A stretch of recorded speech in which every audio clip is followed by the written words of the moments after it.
Alchemy is a key skill in the magical world, and the wizard Rusty virtuously produces his daily quota of distilled water, all that is needed to brew potions and transform magical creatures. When Rusty distills water, he saturates it with magical energy, so the output becomes several times better. Rusty finished work on time, sharply pressed the timer, and is preparing to dive into his favorite afternoon research. The mood instantly changes when alchemical realism addresses him. This sickeningly self-confident man sneers mockingly and begins to humiliate Rusty. Realism throws mud at Rusty for working in the fundamental research department, loudly insisting that nothing important or profitable is done there. But he clearly understands. The purpose of research is to study and discover new things. Rusty cold-bloodedly endures the mockery. This is not his first encounter with such an attitude, and realism pushes him to go to the president, who wants to discuss a few issues. Walking to the president's office, Rusty, a talented alchemist, feels thoughts swirling in his head about his place in the team and how often he is laughed at. Unlike Rusty, realism rakes in money in the profitable weapons department, so others humiliate Rusty for his meager earnings. Rusty bursts into the president's office and hears in shock that the president has decided to liquidate the fundamental research departments, completely destroy the budget, effectively eliminating it. The president cuts off all questions with one cold fact: the department does not bring profit. Rusty will be overwhelmed with small tasks from other departments. He will turn into their errand boy. The president orders him to thank for any work and insists that it is a favor. He shot smoke rings from his pipe straight into Rusty's face and waved dismissively. Rusty sat silently, seeing no point in arguing. With the letter in hand, Rusty burst out of the room, humiliation burning inside him, disappointment gnawing at his soul. And as he returned to the quarters, he remembered that the president's pipe was made by the research department. Like many other devices, Rusty sits in the chair and stares at the ceiling. With the arrival of the new president, the department's budget and staff were cut to a minimum, yet he alone carried all the work and endured the pressure and stress. The ringing of his smartphone pulled him out of reality. He rushed to the screen to read the new message. Even the communication device was cobbled together in his department, a clear sign of humiliation. But then, like a thunderbolt from a clear sky, good news arrives that instantly lifts his mood. Colin sent a message. My close friend from school years, whom I haven't seen since graduation day. After brilliant successes in the recent war, she burst onto the arena as a successful warrior, while the research work, abandoned by presidential indifference, wore out and declined. He immerses himself in school memories with Colin, that crazy day when they turned the classroom into wild jungles, and then wrote the teacher a long apology for their pranks. Smiling at the memory, Rusty opens the letter and begins to read. Holland warmly greets him and puts deep respect into the words, and announces that she has been given possession of borderland territory, where she now desperately asks for his help to develop this place. This proposal pushes Rusty to a fateful choice. He can either stay in his neglected apartment and silently endure the cruel mockery of Mr. Fat and the cold indifference of Mr. I don't care, or he can drop everything, seize Tala's offer and join her. A smile shines, a spark in his eyes.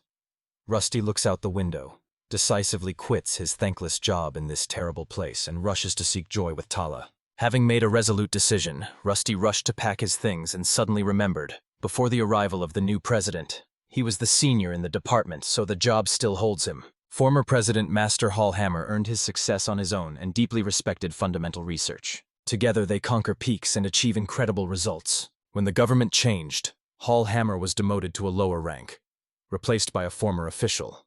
And since then, a complete decline began at work. Rusty approached the president's office and froze when voices sounded from behind the door. Realism and the president passionately discuss the research department's budget. Realism flatters the president so shamelessly that it is almost a comedy, like a third grader torturing words to please everyone, and it hurts the ears. I, restraining the storm within me, slammed the rusty door.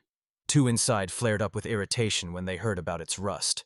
They throw hostility with screams and poisonous behavior. With icy determination, Rusty places the resignation letter on the president's desk and coldly declares, "I'm done with you." In a moment of pure defiance, Rusty made a powerful move and instantly earned immense respect. Shock swallows the president. He coldly reads the resignation statement, without illusions. Due to the department's disbandment, Rusty can leave any time, and is not obliged to train a replacement. The president puts on a mask of calm, but irritation bursts out with every gesture. He cannot hide it. The president now hisses at Rusty in a sharp tone. "If you don't appreciate our generosity, leave the association immediately." Rusty breaks free from the president's office, and before leaving the building, he froze, enchanted by the grandeur of the alchemist's painting in the dungeon. It stirred a flood of memories, but he whispered farewell and moved into the darkness. Breaking outside, Rusty took a deep breath of fresh air.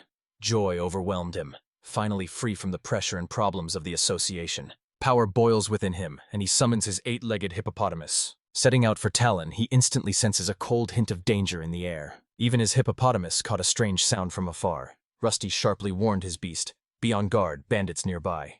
He felt a piercing chill, noticed an unconscious figure in the park, froze and became alert. Rusty approached closer and instantly recognized. Before him was the ritual toga of a night priest, a follower of the goddess of vengeance. Rusty turned over the unconscious figure and discovered a cursed pattern on her face, screaming of an evil spell. Here is another lady in distress. She appears and ignites the tension of this thrilling chapter. Instinct pushed Rusty. She unleashed energy, activated powers, and began to read. Above the girl's body hung a brochure showing her condition. Rusty grabbed the leaflet and carefully scanned the bypass with his gaze. He was convinced. Her life was not in danger. The curse could be tamed. He could consult a specialist. But seeing her in agony, Rusty sprang into action, not allowing her to suffer. Instantly reviewing the diagnosis, he discovered the fever was caused by poison in her body. He found a fresh wound on her side. Poison had entered through it. It seems a familiar arranged this. Rusty rummaged through the bag searching for an antidote, and found nothing. Therefore, he resolutely sets out to do it with his own hands. He barked to his hippo, "Guard the wounded girls!" While he rushes to gather the necessary ingredients, Rusty wildly speeds through the forest in search of the needed plants and Sin, out of breath, stops to catch his breath and regain strength. Time in the association exhausted his endurance. Within a few minutes he was gasping for air like an old grandfather, so he grabbed a vial of endurance and swallowed it. Energy exploded in his chest and luck struck. By the stream you come across medicinal herbs. Standing atop this place, Rusty was confused. Once there was much more greenery here, but now there are fewer. Someone is clearly constantly picking them. Rusty still picks the necessary plants and flowers to brew the antidote. Her condition is such, only a simple transmutation is enough. He bursts with energy.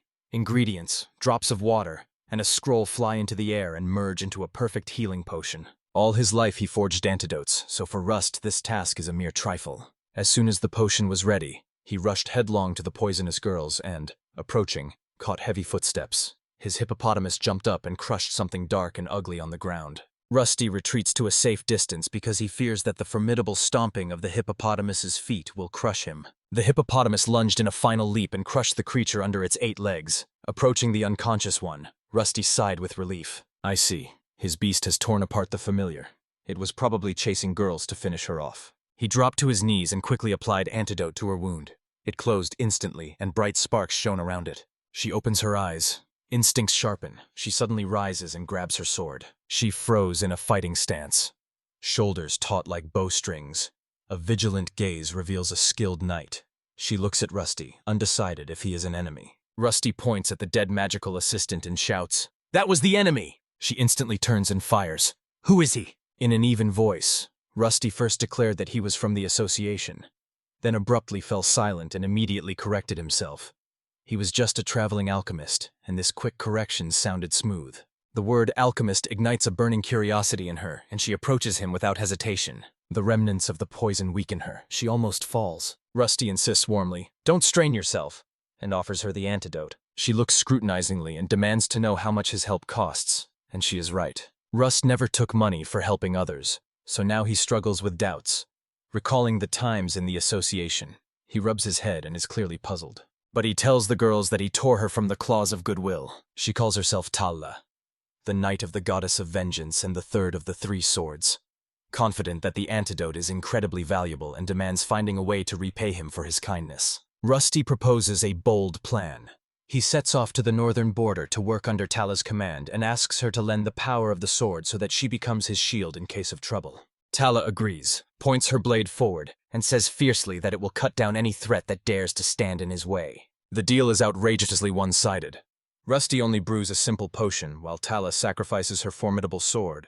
Some would call this extremely uneven. Rusty does not hesitate. His eyes are fixed on Tala as she finishes preparing the antidote, extracting poison from her blood. Then he rushes at this hippopotamus and says goodbye to her. Tala clutches the vessel with the potion and freezes, watching it sparkle in the sun. She considered that elixir legendary. It tore her from the jaws of death, and now she is indebted to this mysterious man. She decides to first take revenge. and then break through to the north to him to generously repay. Night fell. Rast moved on and decided to spend the night. He jumped off the hippopotamus and ordered it to rest while he himself kindled the fire. After saying goodbye to Tala, he rushed north and did not stop until it got dark. He gazes enchanted at the sky, as if into a fairy tale. The deep darkness tightens the horizon, and by the fire he is enveloped in rare calm. Since joining the association, Russ Knight found himself locked in a laboratory, completely cut off from the beauty of nature. He pulls out the map from his backpack and carefully scans how far it is to the border, having come across their almost last village before the Northern Territory. While he was absorbed in looking at the map, the hippopotamus secretly tried to nibble something. Rast instantly reacted and, smiling, jokingly ordered the animal to calm down. He devours his portable rations, his reliable companions on the road. The next morning they arrived at Toma, an abandoned village that stunned Rast. It was nothing like he expected. It stands almost deserted, like Tala's estate. Rast sends his hippopotamus back and rushes to explore the surroundings. Suddenly a man appears behind him, scares Rast, and sharply fires. "Who are you?" Rusty calls himself a traveling alchemist, and the man fixes his gaze on the word alchemist. He pushes Rusty to follow him, to meet the village head right on the road. Despair tightens Rusty's chest. He sees that almost all the houses are abandoned and falling apart. Finally, his gaze falls on a well-kept house, framed by intertwined branches at the entrance. Rusty sharply blurted out, "Is this the chief's house? Where will we find the Kogoro tree?" The man ignores him, bangs on the door, and calls the chief. Let him come himself to meet the alchemist. Suddenly, an old man appears, leaning on a wooden stick. The man reports decisively, "He has brought the alchemist directly to the chief." The man explodes. He is not sure if Rusty is an alchemist, although he looks exactly like one, and his doubt exposes the despair of the whole village. Rusty sharply pulled out his ID and raised it. The stamp clearly proved he is an alchemist. The chief looks intently at the medallion, presses it to the light, and throws, "Rusty, of high rank." Russ never thought about it, and suddenly realizes that he is actually a high-ranking alchemist. Like many others in this association, the chief pressures Rusty, "Come to my house.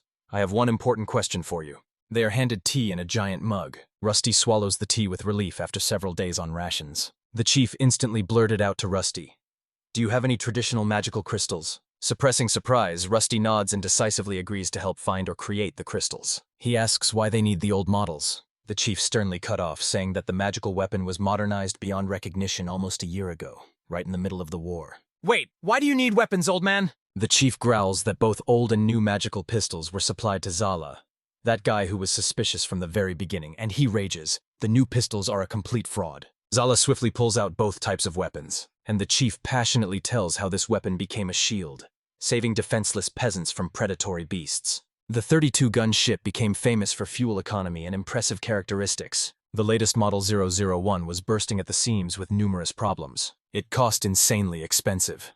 The crystals alone took fortunes. It often broke down and always let people down. Even worse, the manufacturers suddenly cut off the supply of old crystals and trapped the peasants, forcing them to buy the new model and pay extra money. This triggered a wave of beast attacks and people began to die. Rusty grabs every one of their concerns and decisively agrees to create the old crystals. In return, he asks that Codero leave his board. The chief and Zal exchanged confused glances. He nodded and led him to the trees with the cargo. They arrive and the chief shouts, "Grab as much cargo and fruit as possible." After that, Rusty instantly jumps to work and pulls out 3 scrolls. Look how he flaunts his talents. He knows that magical stones are born from beasts. But there is another way. He draws power directly from the elements of the atmosphere. He grabs a kagri fruit and wildly mixes it, knocking out impurities from the elements to crystallize a pure diamond. Rusty decisively declares, magical crystals live by 3 rules: size, power, and capacity, and these indicators must match perfectly. If not, they will not come to life. Fortunately, Rusty keeps the standards of old model crystals in mind and handles them brilliantly. In Keger's fruit, sealed magical elements pulse wildly, converging and forming a shining magical crystal. Light, power, and brilliance pulse around Rusty as he works skillfully and confidently. He completes the ritual and squeezes the crystal in his hand, pride burning within him. The peasants behind burst into applause and admire his magic with delight. The crystals are ready. Rusty throws one to the chief and orders, "Load the .32 caliber pistol and try it." The chief nods, grabs the pistol, inserts the crystal, aims the barrel at the sky and fires. The rifle roared. The bullet shot out like lightning and tore a giant hole in the sky. Clouds swirled around. Everyone froze in awe and burst into joyful cries.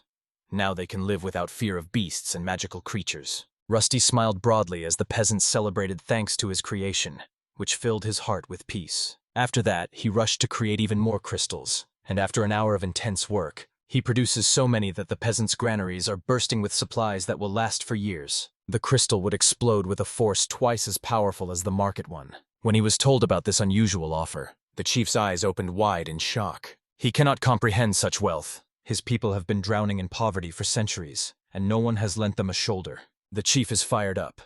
He immediately starts inventing how to put these crystals into action and plunges into a whirlpool of incredible possibilities. Soon the leader restrained his anger, calmed down, and gave a stern order.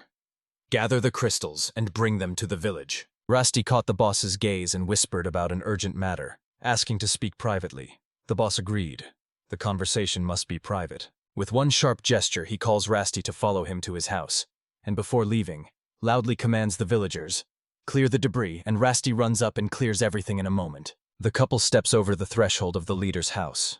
Rusty is given a cup of tea and a simple mug, their poverty visible to the naked eye, and when Rusty takes a sip of the warm tea, he is enveloped in pleasant warmth. Probably this is a well-deserved reward for this exhausting day of work. He pushes the mug aside and his face becomes stone-like. The chief is on pins and needles. Every movement screams anxiety, as if he is waiting for bad news. But Rusty Konsam, without blinking, says, "This is not a serious problem." He simply craves to discuss their next steps. The chief trembled at the very thought that Rusty might demand payment for all the crystals.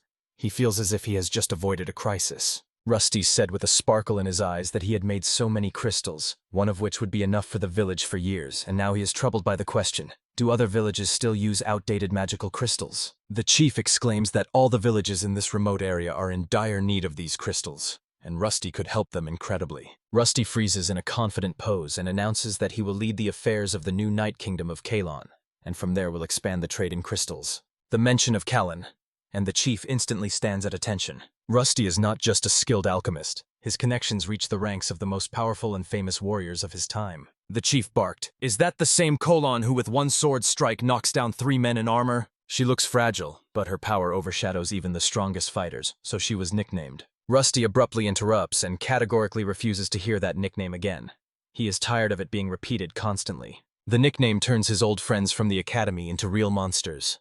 The chief presses his lips and apologizes, and Rusty picks up the topic again. He will sneak up to the chiefs and whisper it to them secretly, Lord, because creating a new domain consumes funds and throws you into a battle with a bunch of difficulties. He hasn't told Colin about it yet, and she might already be harboring her own plans regarding him. Rusty takes another sip of tea and burns with hope that Colin and the village lord can agree on a deal or strategy that will benefit him and the villagers. Because Rusty created so many magical crystals that there would be enough for everyone. The chief can sacrifice something to the Lord to secure a favorable deal for us. Rust's mind clicks like a well-oiled mechanism, and he immediately asks for it. The chief handed me a pen and paper. I instantly grabbed them and rushed to write a letter to a friend. This friend from the academy is already in the army ranks, because weapons and magical crystals are at stake here. Rusty foresees every possible objection from others that could become an obstacle on his path to success. People like Realism, whose income and activities literally depend on crystals and weapons from Rusty, risk suddenly being put on pause.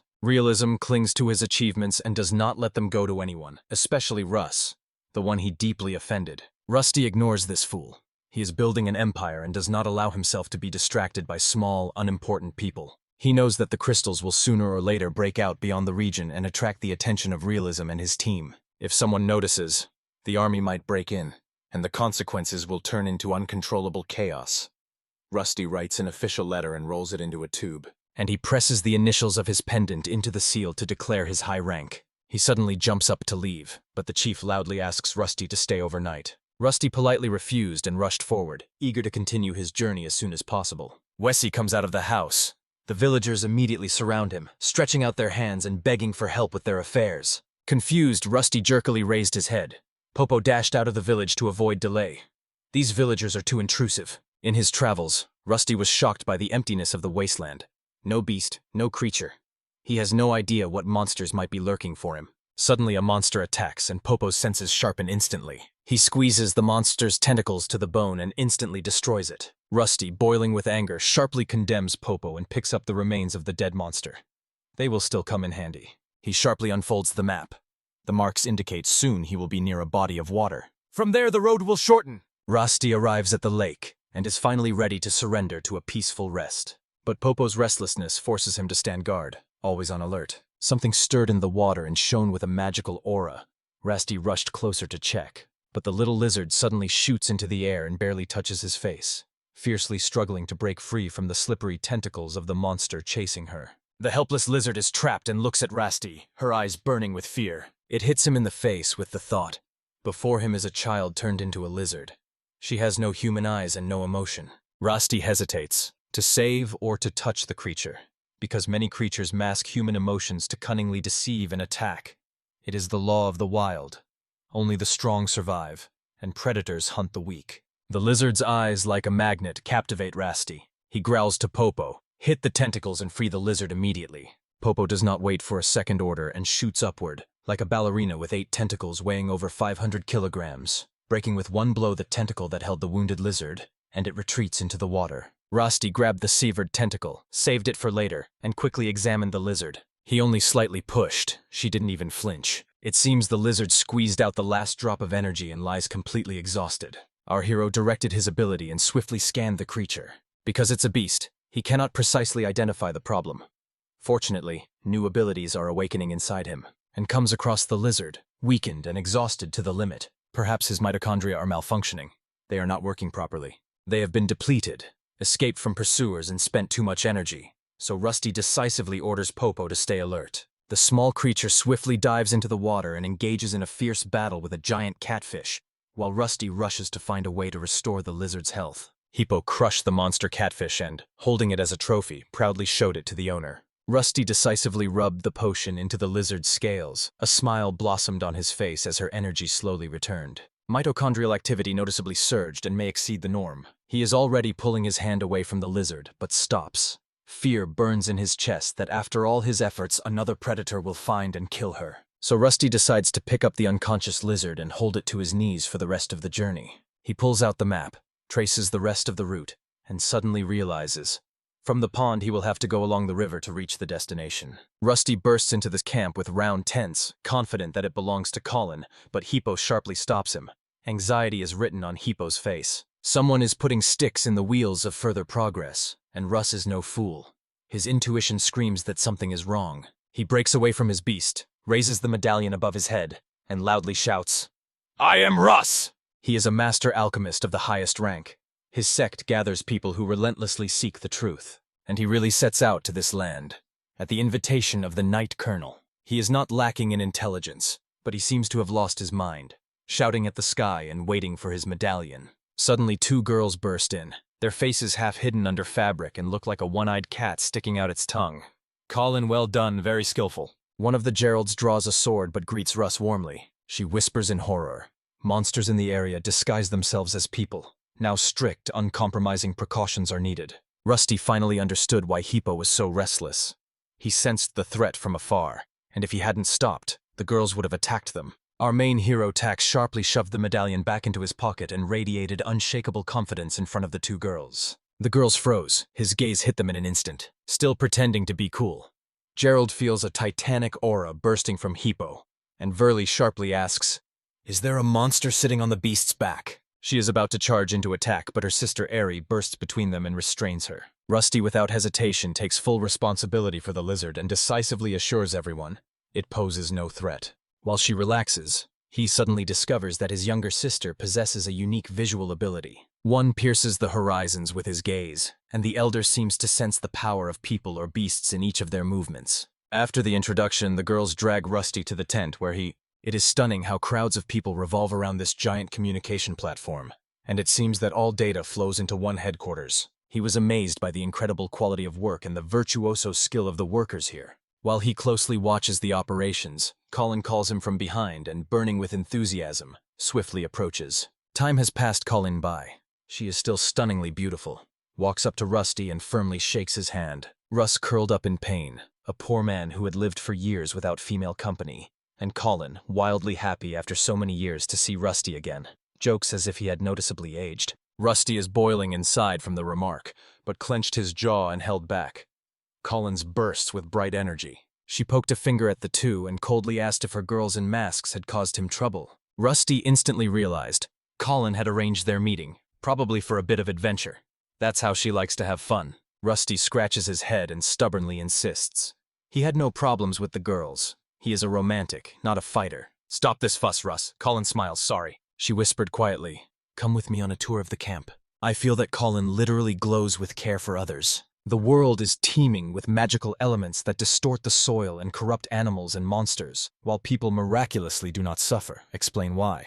Returning to the camp, Colin lifted an entire table with one hand and easily cleared a place for her and Rusty to sit and discuss matters. She cast a sharp look around the tent, made sure they were alone, and with a sharp, commanding voice ordered Rohan to bring tea. Rusty senses his old friend dares to say something serious. He joked that he thought work is just rest and extracting magical elements from the earth. Colin laughed and replied, partly true.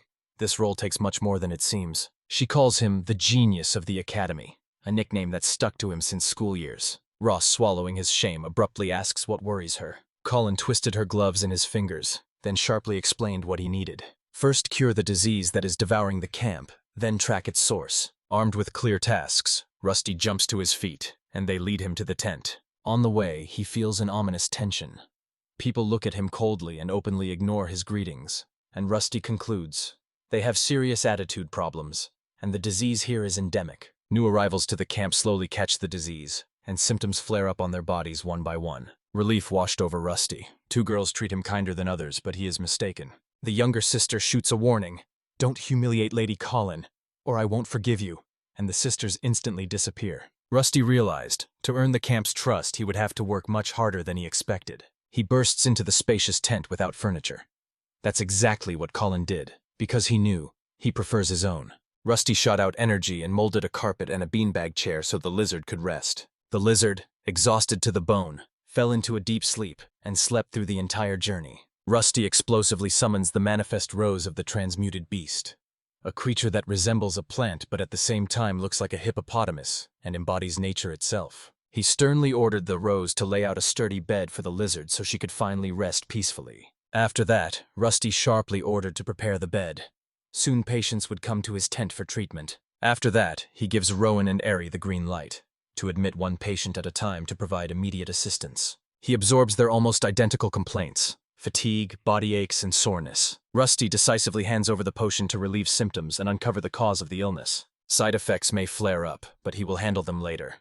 Right now, the main thing is to apply the treatment correctly. Rowan was stunned with surprise.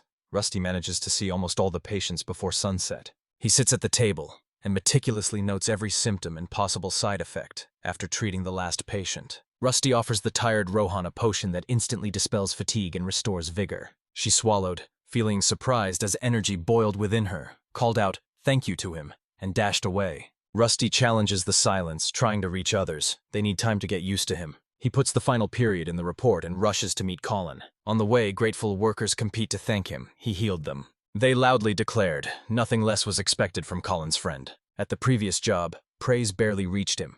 Rusty almost never saw recognition, but now he finally feels valued. Night envelops the camp, and he rushes to Colin's tent. Bursting inside, an attractive colonel appeared before him. She sharply asked why he came so late, and he handed her the prepared report. Colin glides his gaze over it. The efficiency amazes him, and her impressive eyes shine with gratitude. Rusty belittles his role, but loud rumbling in his stomach throws him off balance. Rups made Colin burst into warm laughter and admitted she hadn't laughed like that in a long time. Russ's charisma is undeniable. Enough. The next day, Rohan and Eri dragged Rusty to the food storage to check. Before leaving, he loudly calls Hippo. Let him carry them. In the warehouse, Rusty sharply swings the pendulum and measures the density of magical elements outside with it. The stronger the magic, the wider the pendulum swings, and Rusty instantly notes the readings on the scroll. While walking around the warehouse, he stumbles upon a dense magical charge in the soil. It gives microbes no chance to survive and turns the surrounding area into a sterile wasteland. He caught several familiar powerful signals and immediately understood. Rohan can help. It flashed like a pleasant surprise, considering his usual detachment. Rusty felt the sharpest dissatisfaction because of this sudden cooperation. The master alchemist feels the magic thickening around. Magical elements have accumulated everywhere in incredible concentration. Products are usually hidden in a semi-basement. Cold and darkness keep them fresh. In remote regions, powerful magical emissions break out and burn microbes to ashes, so local food preparation is a usual, ironclad guarantee of its safety. It's impossible to believe. Usual local microbes in food can provoke illness. Rusty clenches his fists. Could the remains of the monster that once lived in the pantry be the source of all this? To be sure, he is going to ask Rowan whether it was a monster's lair and which one exactly. He smiles as if setting a trap, waiting for Rowan's reaction to his leading question. And Rowan replies, "The nest belonged to a bear." Russ's curiosity about the creature flared up. Their conversation is suddenly interrupted by a man approaching. He shoots a question. "Are you Master Rusty?" and fervently thanks him for helping his younger brother. The man admits that his brother's limb numbness tormented him terribly, but Rusty's treatment greatly improved his condition. Gratitude burns in the hearts of his family, and he offers Rusty any help to repay him. A smile appeared on Rusty's face. He suspects the brother is one of those he treated yesterday. Rusty asks to inspect the pantry with provisions, and the man leads him inside. Rusty scans around with his eyes. His gaze falls on a pile of various food. From monster meat to plant vegetables and grains, everything is transformed here. Rusty froze. The pantry, stuffed with ingredients from monsters, looked like the punchline of a bad joke, and he was stunned that the food miraculously remained, without traces of poison or monster remains. Rusty throws the man a brief thank you and allows him to lock the room when he leaves. Harry blurted out, "Can we rule out the warehouse as the source of the illness?" Rusty raises the alarm.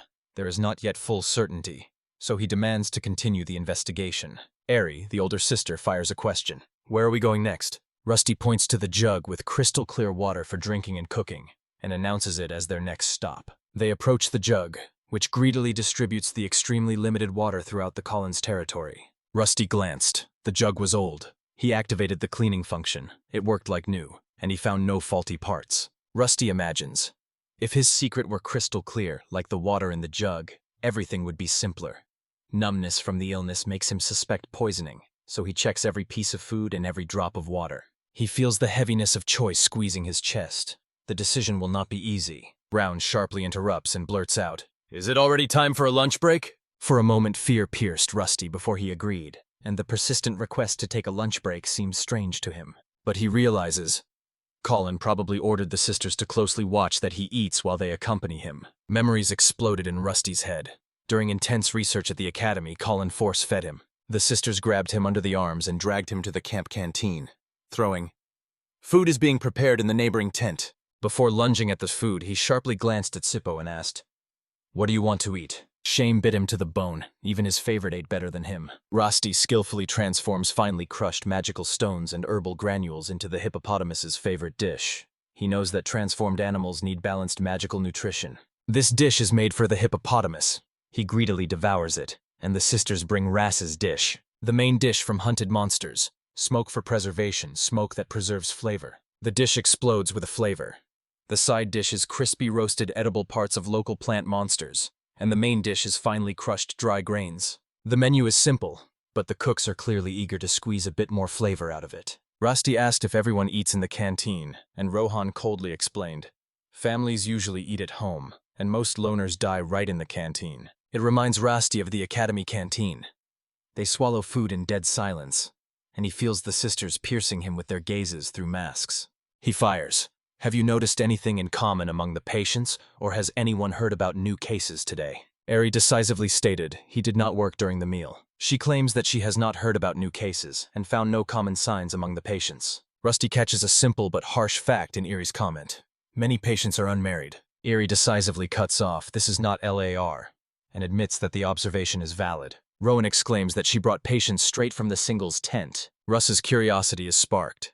He suspects that this pattern proves singles eat in the cafeteria. He begins to jot down his thoughts. Rusty stumbles upon something, and he urgently shouted at the nurses, "Stop eating!"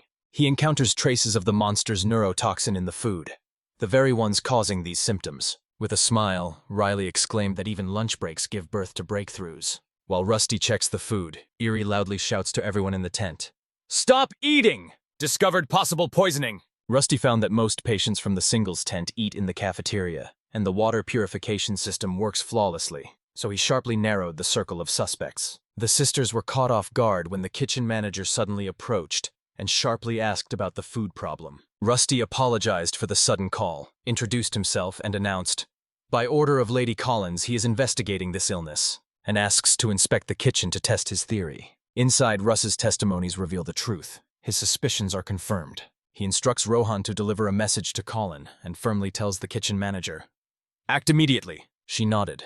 Rusty ordered to come to Collins's tent in an hour to explain everything fully. In an hour, everyone, including the singles tent manager and the kitchen manager, will gather in Collins's tent. Colin sharply turns to Rusty and fires. "Have you overcome the epidemic?" He urgently warns. The lake upstream from the camp river hides a monster whose neurotoxic poison permeates the water. The drinking water is clean. The real trouble hides in the water used in the laundry to wash dishes. Colin decisively confirms. They use this water for such tasks, and Rusty exposes traces of poison on the dishes and clothes in the singles tent. They break into the body through the skin and mouth, accumulate inside, and ignite the disease. His discovery explodes with shock. Everyone who is ashamed for having missed it freezes in disgrace. Collins ended the panic with one cold sentence. Purified water is scarce. It must be conserved. So no one should consider it their fault. Colin admits the truth. She distributed the water equally, and immediately decides to reconsider this distribution among the objects, and to go upstream to destroy the monster that poisons everything around. Rusty boldly declares that by saving the white lizard he has already smashed that monster. He stunned everyone even more. Colin winked and threw a joking question.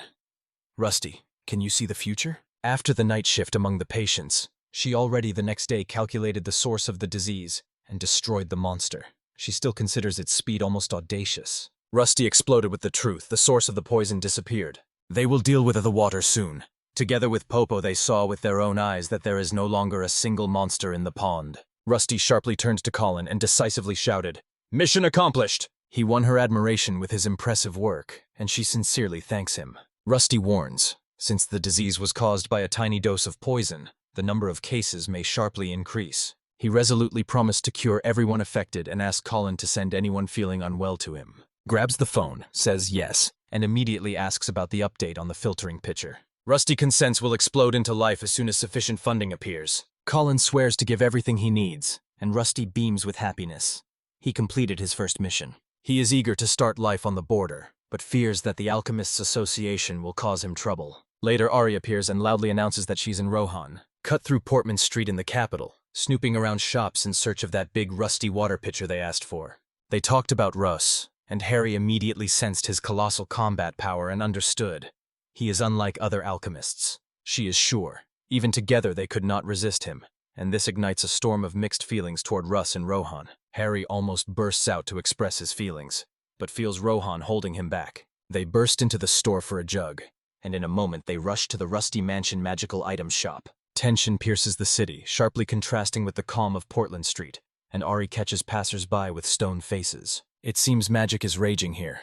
The district is filled with magical shops. Finally, they stepped into the right store, and the friendly seller greeted them with a warm smile. The sisters glide their fingers over the shimmering magical items until the merchant offers to buy their goods. The guard, glancing at their clothes and seeing they were not dressed like alchemists, barked. "Who sent you?" They present the alchemist Russ's seal. Her eyes lit up, and she instantly agrees to buy their things. Prices for alchemical goods soared. Rusty decisively ordered not to change the usual rates. She paid him homage, loudly praising his unparalleled potions. Her sincerity impressed the sisters, and they suddenly received a generous sum, which Rusty approved to count as travel expenses. Leaving the store, Ari suddenly suggested going to eat something delicious, and they dashed to the restaurant. They recall how they rushed into the first assignments and how Collins raced to find doctors even before Russ. But everyone scattered in fear of the disease. Progress exploded only with Rusty's arrival. The sisters showed unbreakable patience, and very soon everyone came out of his tent better. He saved patients lightning fast and eradicated the cause of the disease. With every step he proved he is exceptional. At the table, Ari struggles with doubt, whether to ask Rusty for help with her eye problem or remain silent. The sisters quietly nodded through their masks. Their thoughts pulsed with new ideas. In the Alchemists Association equipment storage, Realist growls under the weight of responsibilities and blames Rusty for abandoning them. He is convinced Rusty is disloyal and despises the association. Recently, the association was hit by an avalanche of problems. All master alchemists instantly left their usual tasks and rushed to restore order. In special storages, dangerous materials are kept under strict lock, handled with incredible caution. Some monster parts explode at the slightest careless movement. Previously, the administrator kept the storage locked, When the budget was cut, he was fired. And Realist clearly remembers, Rusty took over the storage helm after joining the basic research department. Later, he was dismissed, and the dangerous materials ended up unsupervised. Problems explode. A viscous liquid suddenly shoots out from the scavenger's slime. The Realist knows, access to the storage is cut off for everyone except the masters. Dangerous first-class materials are stored there, so the masters cannot entrust subordinates with work inside it. At that very moment, a subordinate flew into the room to report. Problems flared up. A statement. The vice president of the Arms Association calls the Realist. The Realist strictly ordered his subordinate Tak. Let the other masters clamp the storage in a ring while he meets with the vice president. Left alone, Tech boils with thoughts and devises a plan on how to lead the masters. He instantly decides to close the storage door to lock the magical elements inside. Understanding struck. To lock it, he needs the master's medallion. He rushes to the entrance of the association and waits there until someone returns. The safe door stands ajar, and meanwhile, Vice President Horn mercilessly scolds the Realists for making him wait. The Realists warn, supplies of the basic material for transmutation are lagging behind. Horn ordered the equipment to be delivered to the army for the upcoming war at lightning speed and warned, for every delay, fines. Realist apologizes, and Horn explodes with rage, feeling his disgusting stench. Realist recognized that it was from the collector's line, rushed to fix the situation. But Horn mercilessly demands the delivery schedule. Realist fixed a nervous look on Salazar, and Salazar responded with the same trembling, uncertain expression. Someone loudly swears that the order will be ready tomorrow. Horn immediately agrees, and the Realist bursts into panic. The task is too difficult. Later, the Weapons Alchemy Department laboratory explodes with activity. All apprentice alchemists flock here even on a day off. Realist explosively declares that he must deliver the magical schematics to the Weapons Association, because the army urgently needs firearms and the deadline is already breathing down its neck. Realist sharply challenges the explanations for the delays. And Salazar directly says, "We lack high-quality distilled water for the solutions we use when writing schematics." Realist froze in shock. Such a simple problem sparked real chaos. Tao bursts in with a device for checking magical circuits and a board with distilled water. They rush to start the transmutation, but Tao carefully examines the board. They found out. It pulses with enough magical elements, but it does not start. Energy is lacking, and magical radiation is unstable. The alchemist exclaimed that Rusa's distilled water would instantly make the solutions purer and more powerful. Irritable Realist decisively forbids pronouncing the name Rus. In his chest burns an uncontrollable envy. Realism loudly declares that it will create distilled water better than Rus to swiftly complete the magic circles. Irritation and competitive fire ignited him. He threw himself into work and resolutely sought to show his skill. And after a few hours, Realism began to evaluate the quality of his distilled water, impatiently awaiting the results. Zabusa loudly tells him that it exceeds all expectations, deliberately hiding that it does not meet the safety threshold. This oversight pushes the product quality off a cliff, and could bury the association's reputation as soon as problems arise. Subator admits that the rusty water was better, but moves forward. The reaction of Realism was silenced. Instead, it was dryly announced, "The values meet the standards." Satisfied, Realism pushes the alchemist to rush forward and take up work on the system again. North is about to come, and behind the laboratory a growing explosion tears it apart. Tao in shock noticed that he left the storage door ajar, and a voracious slime, soaked with magic, began to uncontrollably spread. Panic bursts into the alchemist as the slime spreads wildly in waves and devours the laboratory. They rushed to the tools to fend off, and first of all grabbed a wooden box with a magical scheme inside. The gigantic size and destructive power of the slime turn it into a terrible enemy, and the alchemists throw everything they have at it to slow down its destructive onslaught. The night explodes into a tense battle. They rush into combat with the relentlessly growing slime, and their initial confidence shatters against a sudden crisis. Even before Realism could intervene, the explosion tore him from his place and threw him back. Other alchemists spat on Realism, rushed to tame the chaos, and still managed to complete their work. Salazar grimly ordered Skinny to deliver the magical schematics to the Weapon Association exactly at dawn. After Realism, the slimy creature retreats into the shadows. He allows her to ride the transformed beast for movement. Colin gets up before sunrise, her gaze catching her tousled hair after sleep, but she just brushes it off. She devours every piece of steak at a hearty breakfast. At the border, supplies are meager, but she still eats it just like the team and storms through training with them. Colin throws herself into every challenge with a smile, and at night, nightmares tear her sleep apart. She remembers how despair and helplessness overwhelmed her when her subordinates fell ill, and sincerely thanks those who saved them. Palin knows. After her call, Rusty instantly quit the association. He considered his former boss completely incompetent. Now under her leadership, she vowed to set him free and shower him with generous rewards. One morning, noticing that Rusty woke up early, she abruptly blurts out, "Are you going out?" He decisively says that he is gathering materials, and she persistently asks him to be careful and thanks him again for the help. The rescue engraved in her an eternal debt to him. She vows to give him everything he needs. Colin firmly insists to Rusty, "Rely on others. The habit of being a loner is consuming your health, so don't take everything upon yourself." They swore to work side by side. Their partnership became stronger than ever. Rusty rides into the camp on his faithful hippo after a triumphant hunt. Everything around glows with hope. Colin received the funds and immediately rushed to solve the water shortage problem. The hunters tore from the monsters all the necessary materials.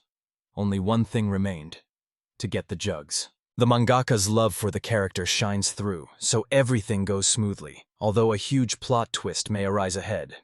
Rusty suspects that he might have to embark on even more monster hunts to satisfy the growing needs of the camp. Fortunately, he prepared the necessary scrolls in advance. Soon, Rusty and Hippo return to the camp, and the crowd bursts into applause, welcoming Rusty back from the hunt. In the whirl of excitement, his eyes caught Leitner, and he rushed to him. Rusty, with burning eyes, told that during the monster hunt, he came across stunning alchemical materials. Leitner immediately became interested. The young novice alchemist is burning with impatience and begs to acquire the necessary materials at the monster dismantling station. Everyone fixed their gaze on Rusty. The camp was pulsating with impatience to see the monster he brought. Rast gracefully waved his hand, whispered a spell, unrolled a scroll, and before their eyes appeared 4 male twin 9HON. Everyone was stunned. One hunter was throwing such majestic beasts to the ground. Rusty waved off their exclamations, shrugged, and confidently said, "I still have more." Suddenly 1,000 rats emerge before him. A hellish horse thunders and a mole bear roars. In the hall, Leitner froze. His jaw dropped. Rusty runs up to Inspector Me, like everyone in the camp, displays the caught monsters before him. The inspector freezes in admiration of his skill. He realized with amazement that he had never seen 1,000 rat before, and that mole-like bears and hellish horses are almost uncatchable beasts. This undoubtedly emphasizes Rast's incredible skill. Next, Rusty rushes to Rose.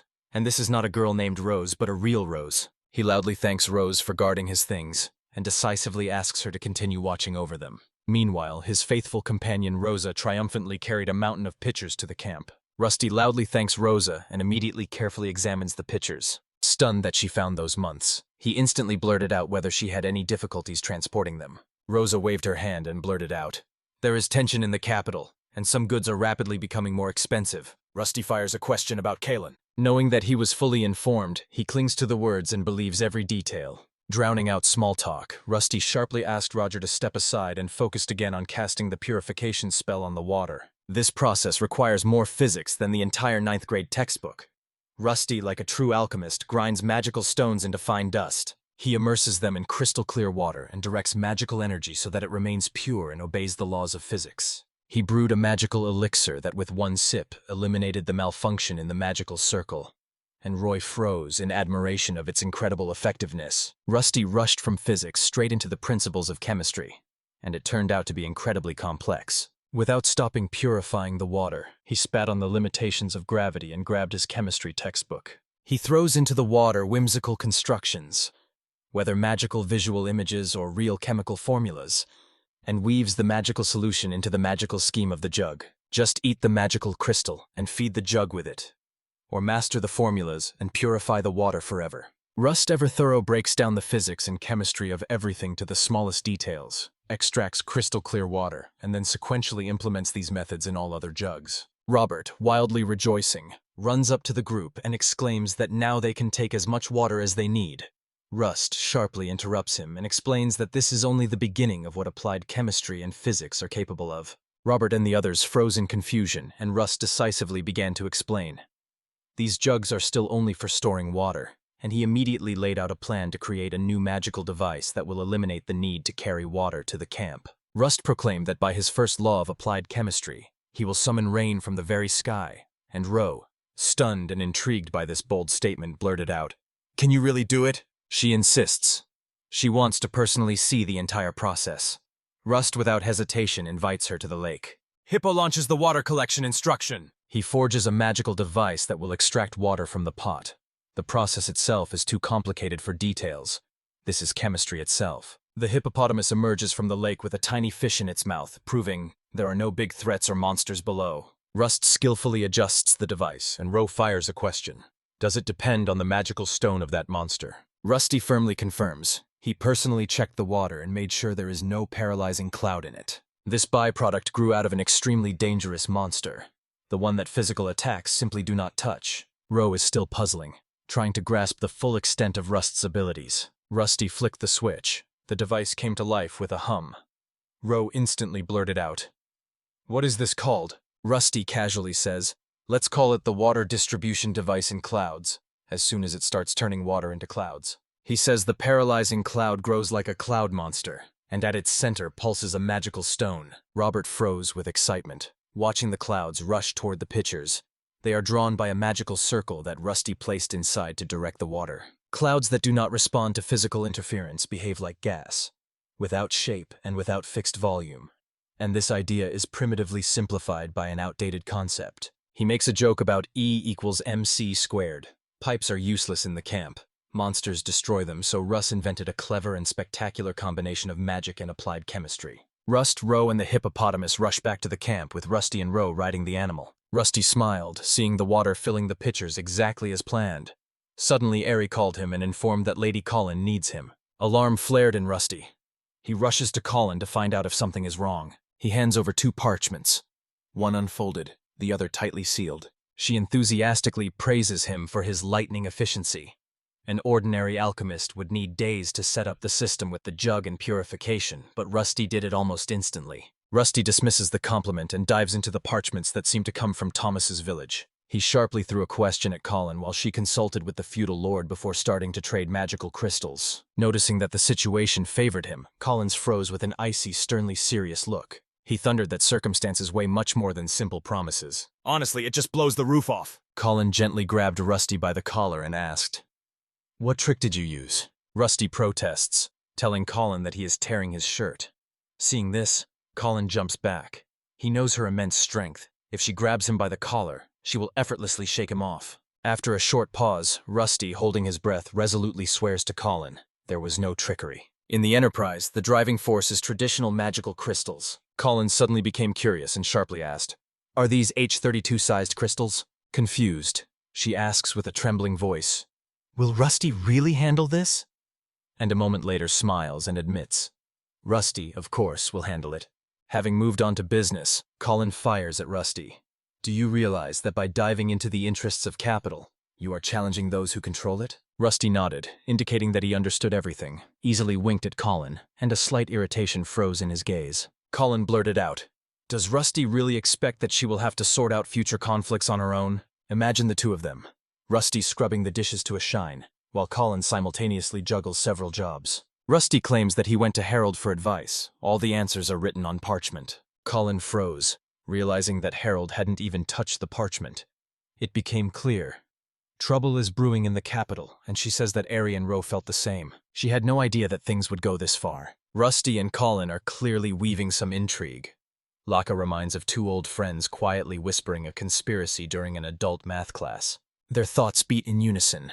They notice a favorable chance and decide when to spring into action. Colin handed Rusty a case to investigate and coldly stated, "You have a lot of work ahead of you." Rusty politely took her arm, accepting the challenge. He exclaims that this situation seems to throw him back to the old days. A light breeze barely whispers.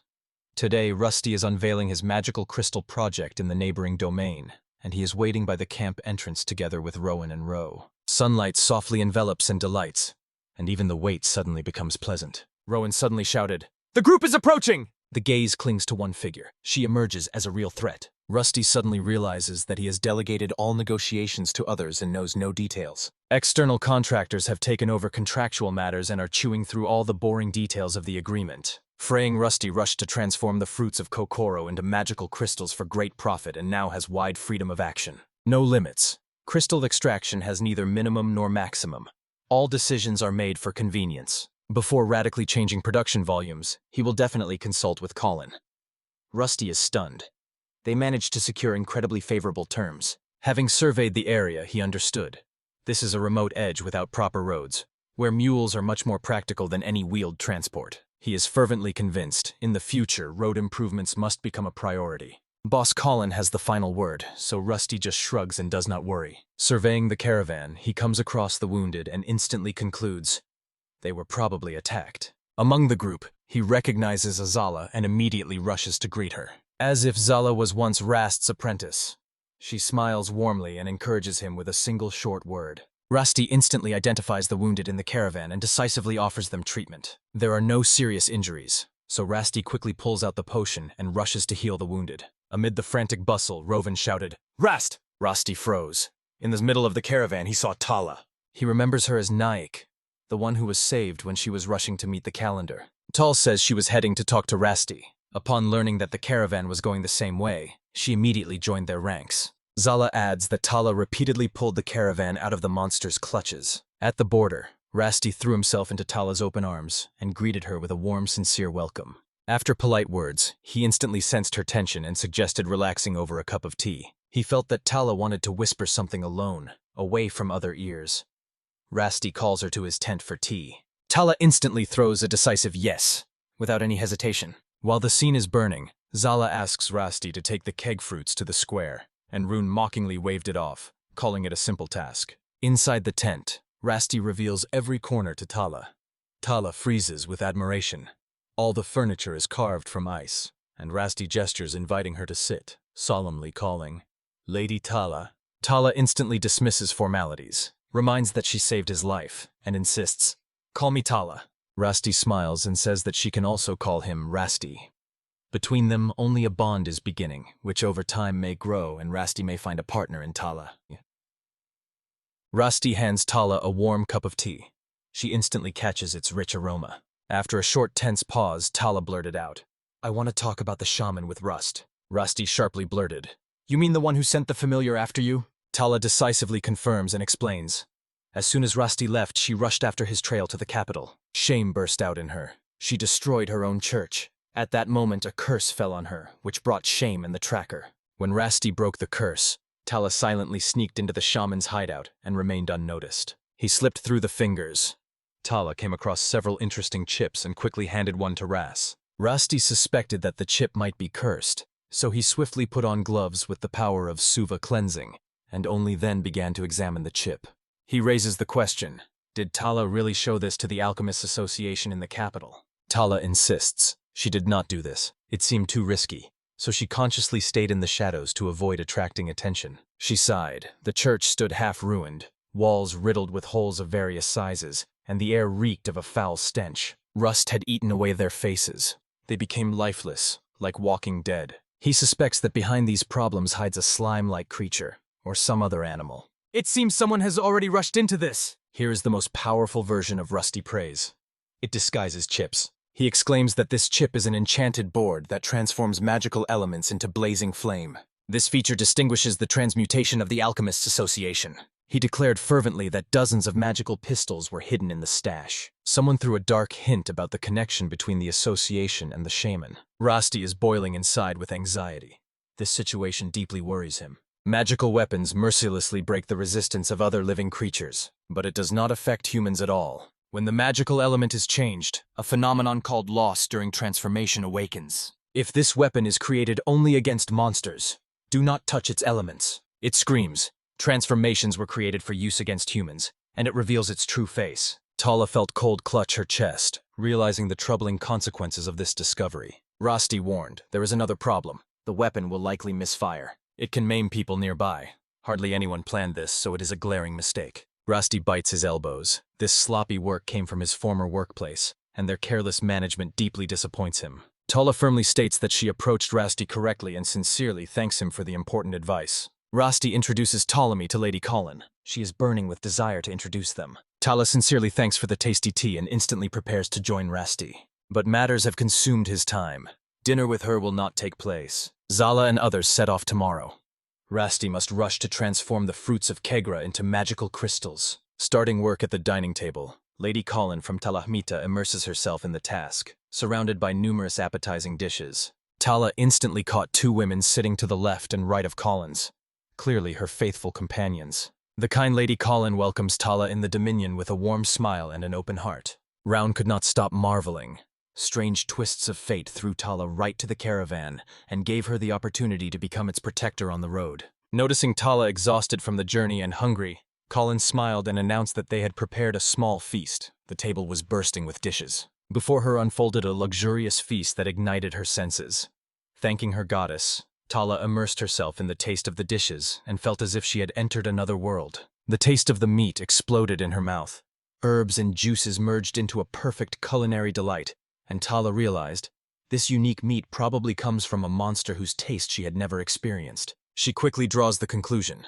If monster meat is soaked with magical elements, then this dish is from a high-ranking creature. Gathering her will into a fist, Tala blurted out to Lady Colin, "Is this the appetizing meat that melts in the mouth from the horn of the twin lion?"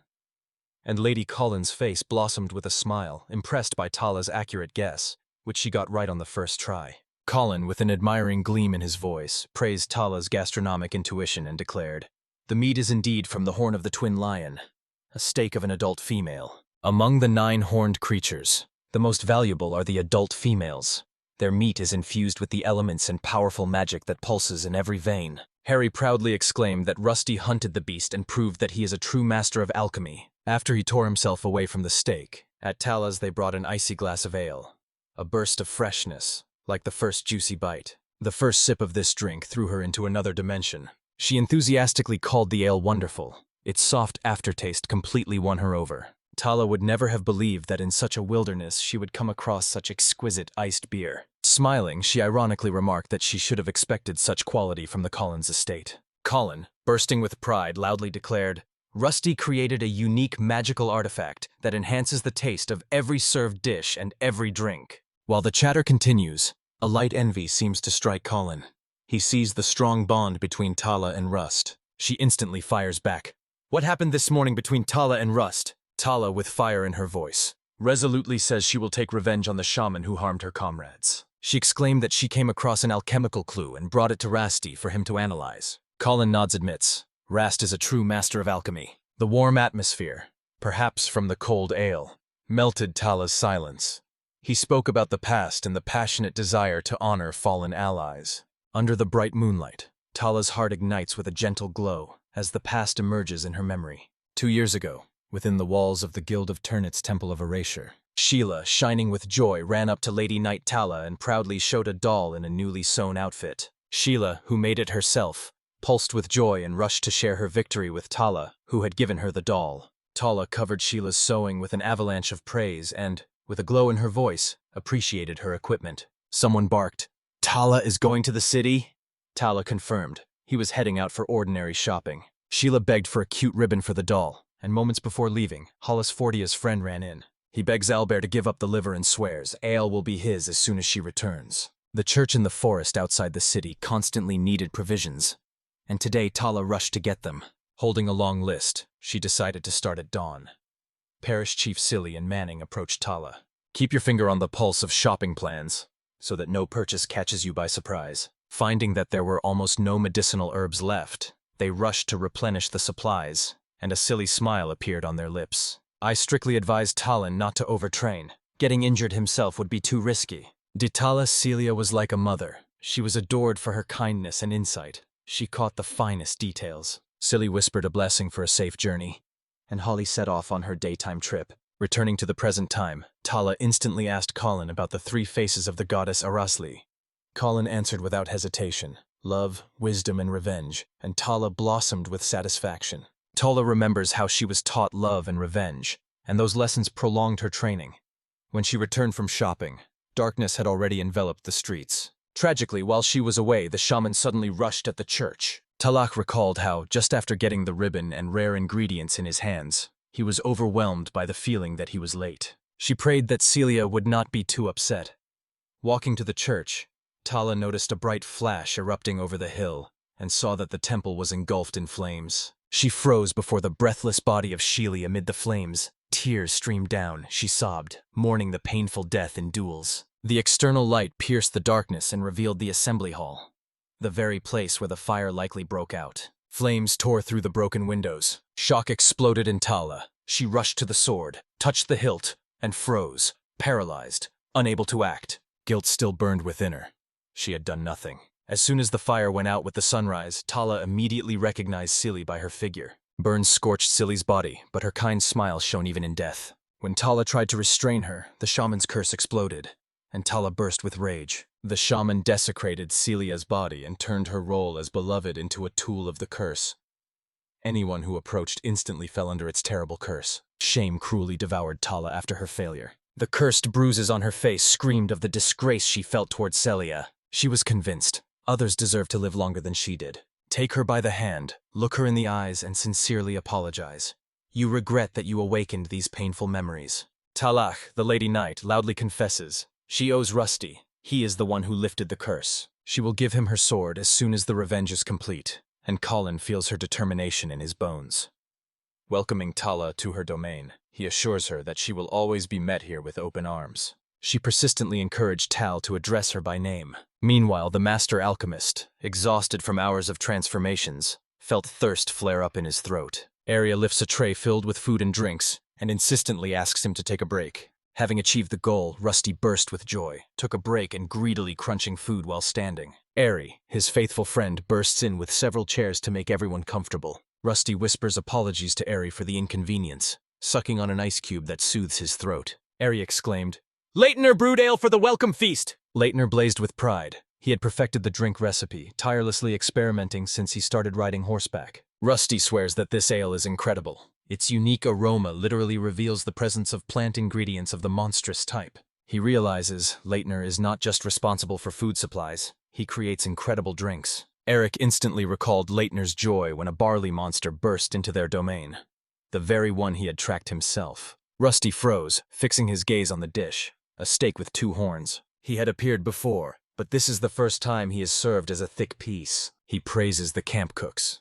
From everyday ingredients, they create an explosion of color, and the variety and skill of preparation turn every dish into a true adventure. Eerie joyfully exclaims that the local food is one of the main highlights of their remote corner. Then she abruptly changes the subject and shoots Rusty a question. Did he notice those special abilities that she and her sister have? Rusty confirms with a cold smile. That's exactly what he suspected when they set up an ambush on the outer camp. He suspects that Rohan can see from afar, even through objects. And NACRE, to assess the power, instantly detects the linked force. Airy decisively confirms he is mostly right. Rowan's gaze pierces the distance.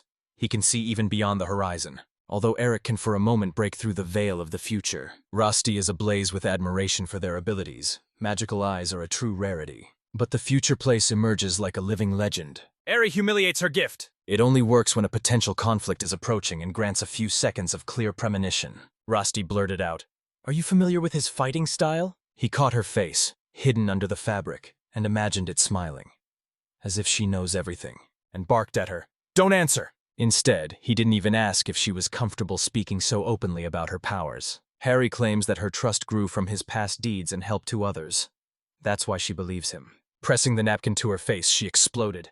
"That's exactly what I will talk about!" Rusty instantly felt in his bones. His sharp intuition suggested that this is a magical artifact that serves as a seal. It is necessary to find out if she needs to repair the fabric. Airy explains that these magical items were forged to tame their power and prevent it from getting out of control, but their might is already weakening. Rusty feels their powers rapidly growing. Instead of repairing the fabric, he comes up with the idea to create 2 new magical items and warns. This will probably take time. Airy burst with gratitude, thanked the alchemist for his generosity, and resolutely promised to repay him. He rejected every offer of compensation, because he considered everyone family. Praising her dishes, he decisively rushed back to his affairs and promised that tomorrow he would personally check his sister's clothes. He rushed on the road, his mind burning with the thought of returning to the magical crystals. The hall exploded with joy the next day when the alchemist announced that he had transformed all the crystals overnight. Ross blurted out, "Will the salt be able to bring them all back?" A wonderful deed dispelled all doubts.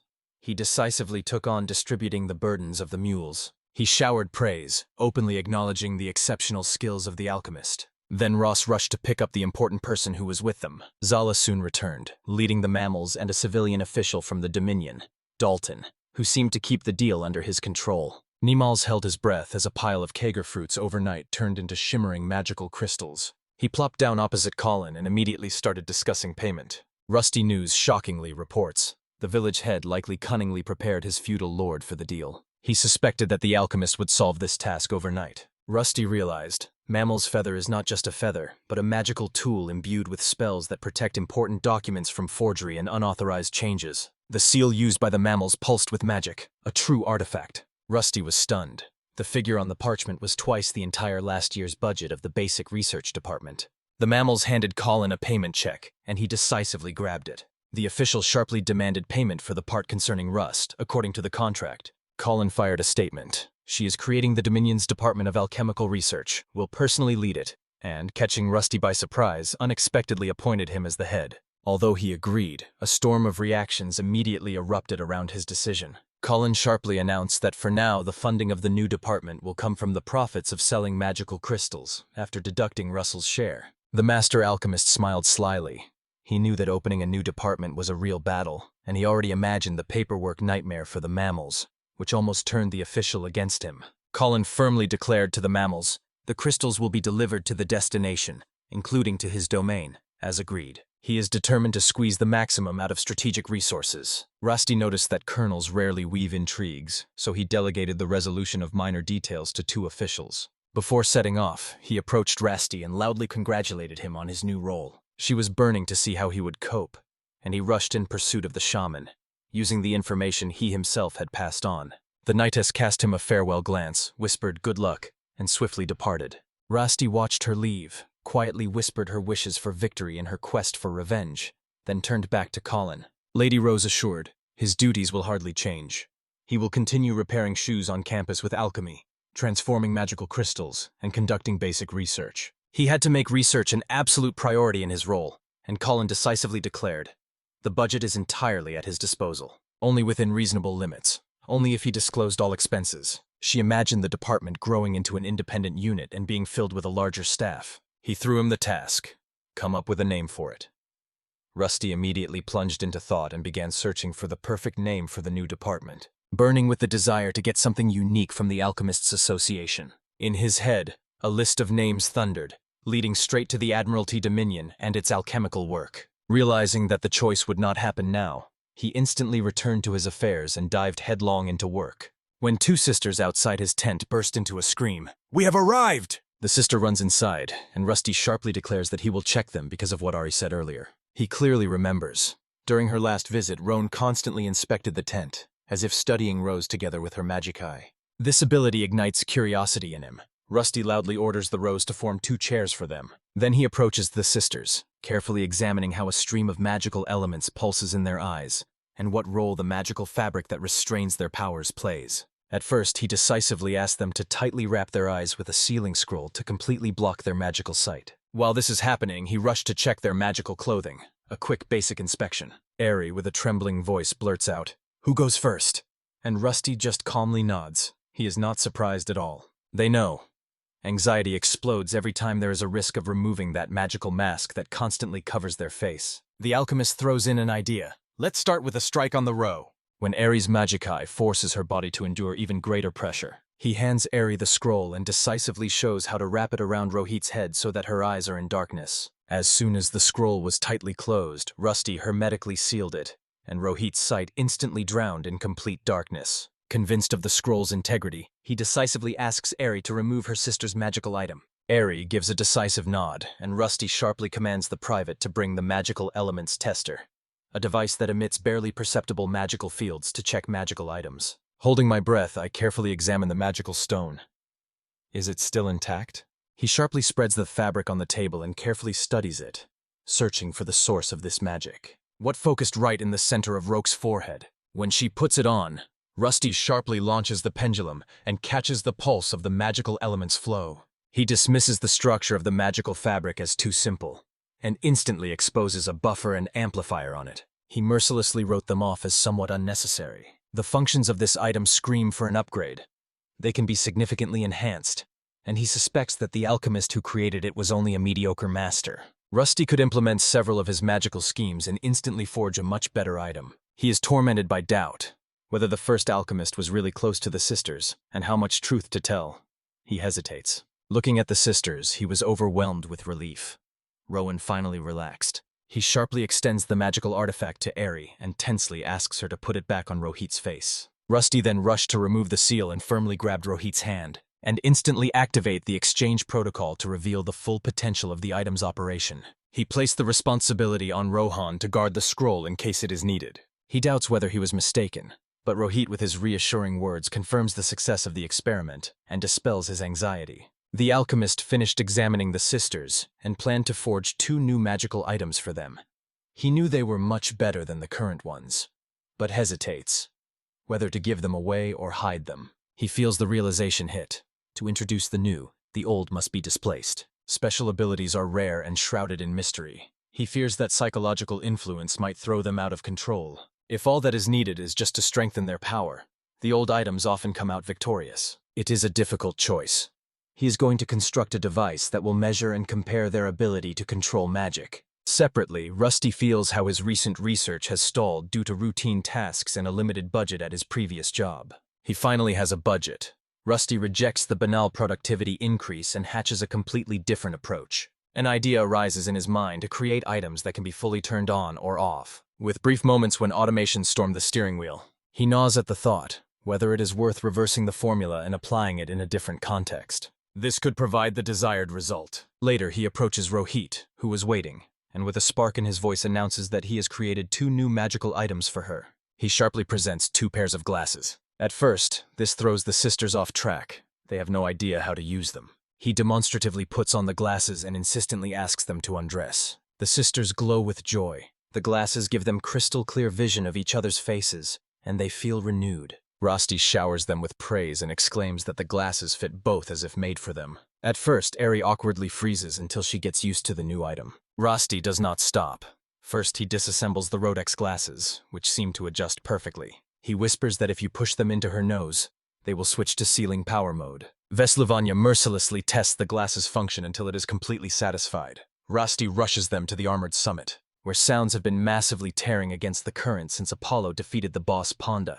Roan hits the salmon with 1 precise strike! A skill that casts Colin into the shadow. It is necessary to find out if she is fighting with this object. Roan is completely delighted with his glasses. She finally tamed her magical eyes and saw how the world flashed with bright colors. Rowan feels how in the new glasses the transition between transparency mode and long-distance vision mode glides seamlessly. She sharply highlights one drawback. She valued voice control for its usefulness, but the real thrill was given only by touch control. She suggests, control with the left hand. It will be much more practical. She tightly grips the spear in her right hand, and Rusty accepts her remark and instantly grabs the glasses to adjust them. He swiftly reworks the magical scheme, shifting all control elements to the left side. He handed Rohit the improved glasses. Rohit put them on with a sparkle in his eyes and instantly started a joyful dance around the pond. Ari and Rusty beam with smiles, looking at her, while the armored salmon lands perfectly on her spear. The older sister aimed her magical eye, predicted the salmon's jump, and knocked it down with a single strike. Rusty holds her breath. Does her magic work outside of battle? Or did she see the future where he accidentally revealed his thoughts? Harry sharply cut him off. You are not entirely wrong. Meanwhile, realism explodes with rage. The association president barked and ordered him to find Russell. All departments are raging with problems related to the quality of primary materials. This throws transmutations into chaos. Failures and delays multiply, and buyers are already demanding compensation for missed deadlines and defective materials. The president pushes his earlier loud claim in realists' faces that Russell's departure would change nothing, and now panics about how to explain this crisis. The president sharply attacked realism, accused him of tarnishing the association's reputation and failing to fill the void left by Russell. Their buildings have huge craters from the explosion, and the stench still hits the nose. Despite a bunch of problems, realism does not retreat and fiercely opposes Rusty's return. They celebrated, believing that their sales without him shattered all records, and eagerly awaited the recent delivery of magical crystals. The president sharply interrupts and orders realism to fill the gap left by Russell's absence. If realism fails, the president threatens to force him to personally go and bring Russell back. Realism reluctantly agrees and throws accusations of chaos at Rusty, just like before. He returns to the Army Alchemy Department.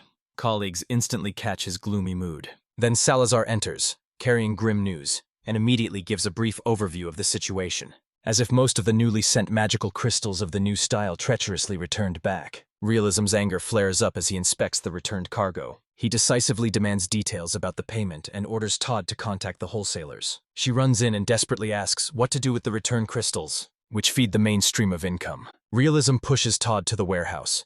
He empties all the things out, frees up space, loads the returned cargo there, and simultaneously calculates where it was supposed to be sent. The alchemists freeze in doubt, looking at the worn old things, whether to throw them away or not, but there is no other choice. They burst into the storage rooms and immediately start taming the chaos, clearing space. Skinny came across old wooden boxes, cast a contemptuous glance at them, and decided that inside was outdated equipment from the former fundamental research department, useless to him. She stumbles upon a colorless, transparent liquid in the box, and without hesitation declares it a useless potion. Torterra suggests throwing everything into the river without checking if it is even possible, to escape further wrath of their boss. The alchemists throw themselves into work, and Skinny borrows a transneutered beast and harnesses it to pull wooden boxes to the river. Concentrated solutions of magical elements pulse in these boxes, the very ones Rusty often used for his early experiments. Fortunately, these magical elements will not harm people.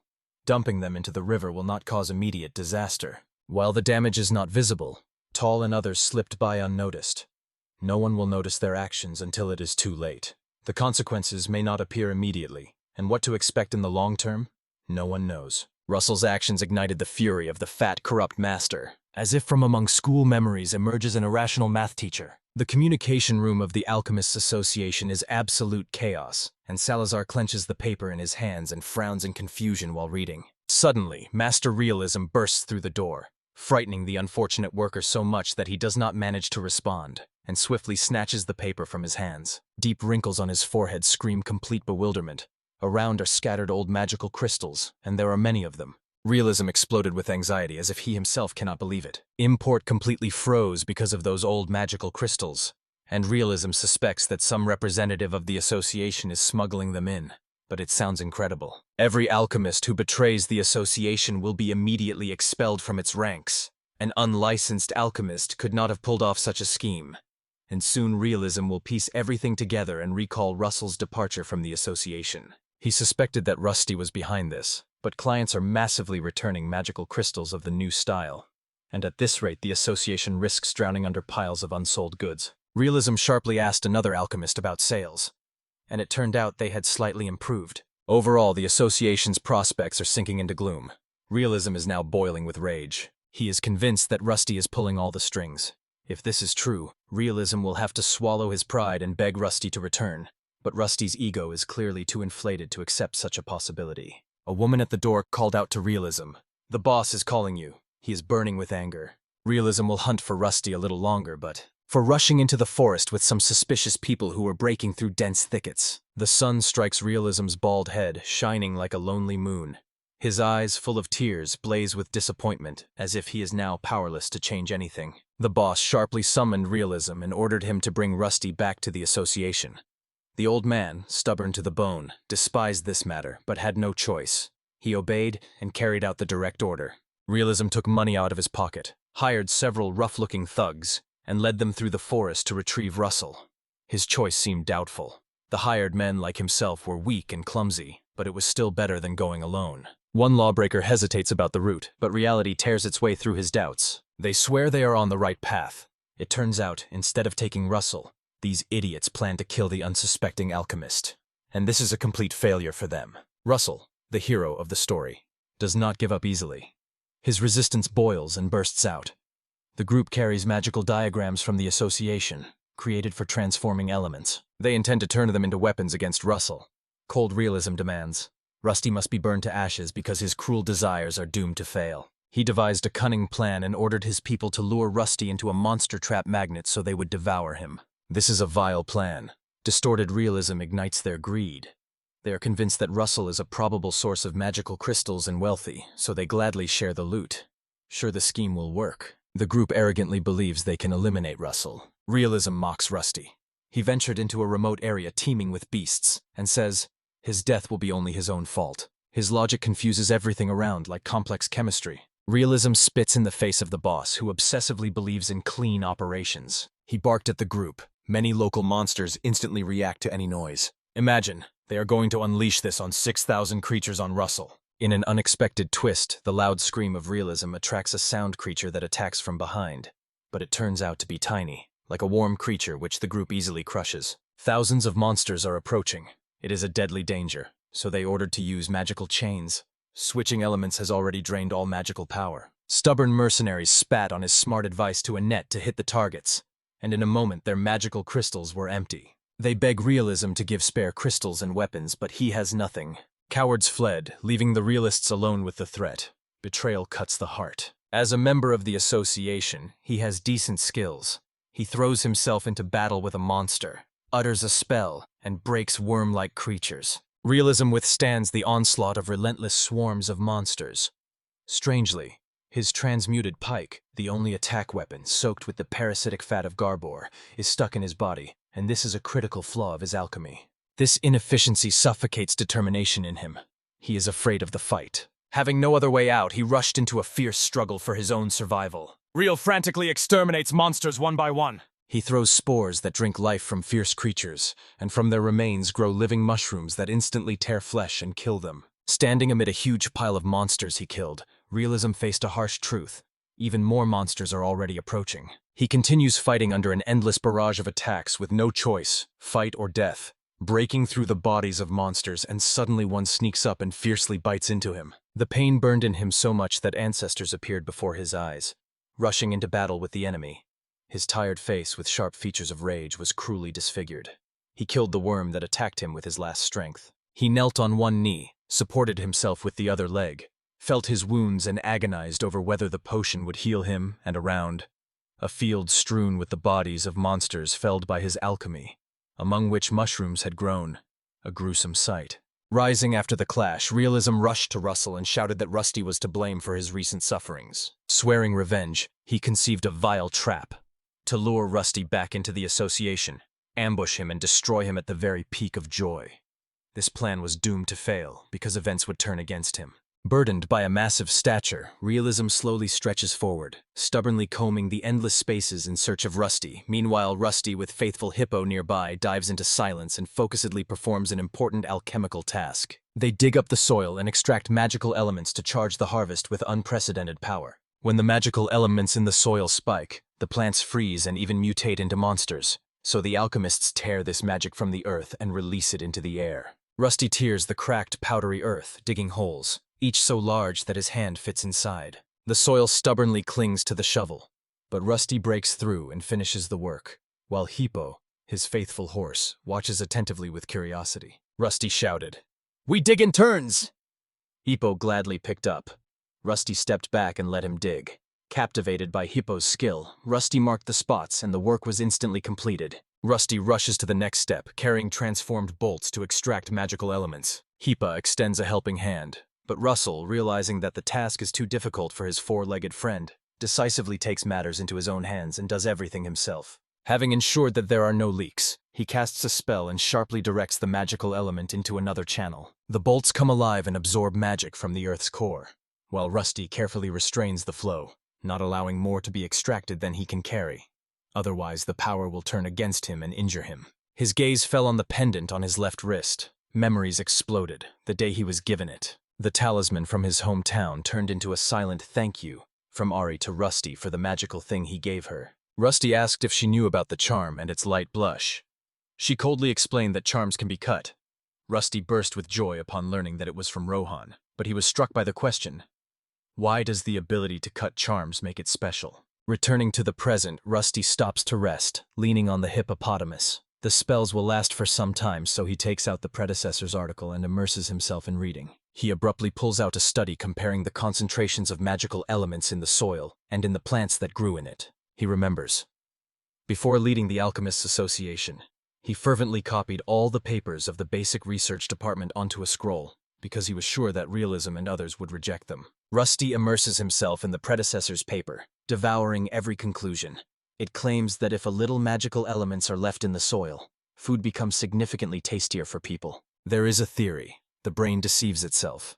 It perceives magical ingredients in food as enhanced flavor, although the real taste does not change. Russell dives into how magical elements change the human body, and this article provides useful conclusions. The article explodes with interesting remarks about his work. The hippopotamus Rusty Ponder informs him, and he realizes that the task is almost complete. Rusty stands up and instantly checks the concentration. It is perfect, and he generously praises Hippo for the vigilance of the soil and timely notification. He had not yet moved on when Harry ran out from afar and warned, someone came to him. This could become a serious problem. Rusty doubted whether this was a problematic person. He sharply asks Eri if the visitor identified himself. Eri sweats, swallows, and nods, confirming that he is real. It seems reality is about to crumble. Rusty suddenly pondered why realism had burst into his life. Memories of academic years brought anxiety, but he rushed back to the community to meet the unexpected guest, and on the way asked Eri to tell more. Rusty Nance Hippo reaches out his hand to Eri. She freezes for a moment from shame and uncertainty, but finally grabs his palm and sits down, and Rusty decisively says to hold on tight because he will speed up to return as soon as possible. Admiration tightens Eri's chest and a strange comfort envelops her. Perhaps because behind her sits a passionate, promising young man like Russell. And Hippo, despite the rough terrain of the wasteland, smoothly adjusts the speed to keep them safe. Or Rusty equit Tipo, on expensive Fox shock absorbers on all four legs. Rusty states that realism is his former colleague from the Alchemists Association, famous for causing trouble, and he imagines him with a pale expression. He assembles the puzzle of facts and feels suspicion rising. The visit of realism is closely connected with problems of the magical crystal. Realization floods him with ice as he prepares for the upcoming clash. Noticing discomfort in Eris, Rusty gently asks if everything is okay, and at first the good woman admits she cannot clearly see the future. She is overwhelmed by a feeling.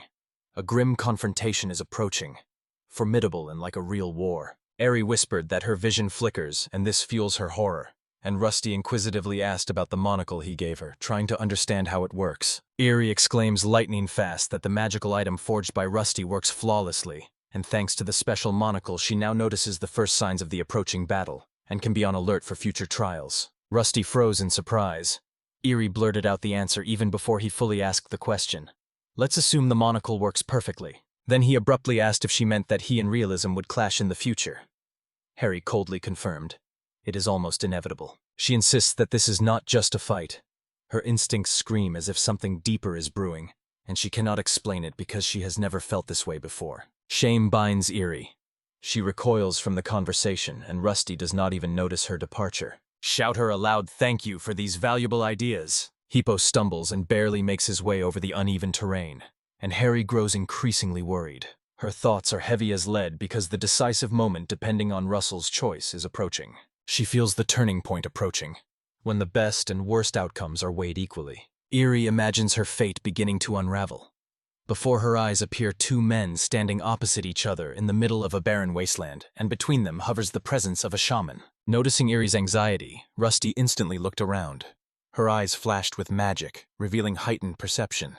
The monocle exploded with power, precisely tuned to her magical sight. This vision of the future shattered all of Russell's expectations and made him enthusiastically acknowledge her power. Anxiety dragged him into the abyss of thoughts. Distracted, he almost slipped, but Rusty swiftly catches her and shouts, "Hold on!" Eri, feeling a wave of relief, sincerely thanks him and says she is fine. Rusty notices with horror that her future sight has stopped working.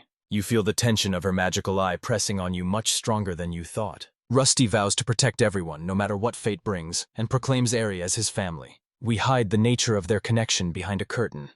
They are not brothers or sisters. It is perhaps something much deeper. For the family narrative, let it remain in the imagination. Rusty smiled resolutely and shouted to Eri, "Hold tight, I'm about to speed up."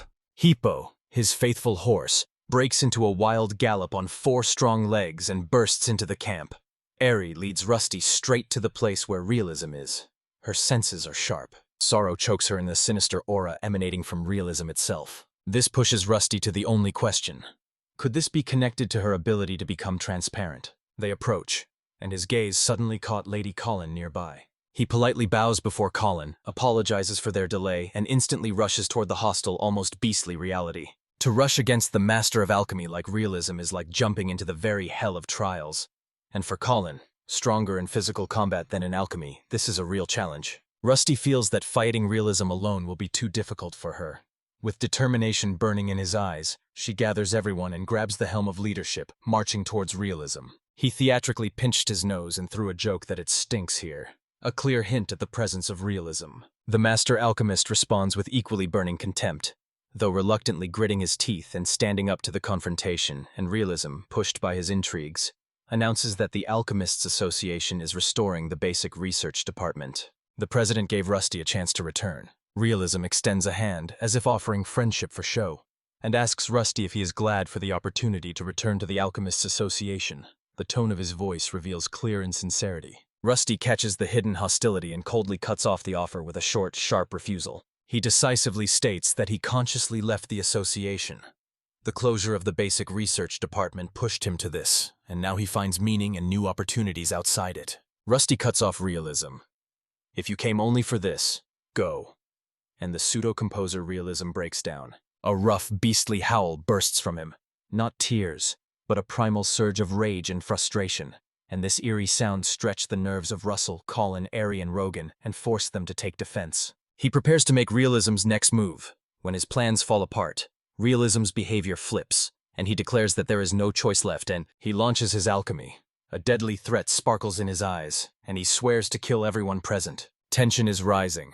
Rusty and his allies are preparing for the upcoming battle and are forced to unite against a formidable enemy, while Rusty cold-bloodedly declares that alchemist duels to the death are forbidden. This almost cost him his qualification. Unflinching, realism smiles slyly, showing cold confidence in his skills, and arrogantly claims that he can defeat Russell, the main hero, and end this story right here and now. Rusty catches how realism spits out clouds of spores and loudly calls everyone to retreat. Warning: transmuted creatures like slime mold kill with a single breath. The spores rapidly regrow limbs and hide danger under an innocent appearance.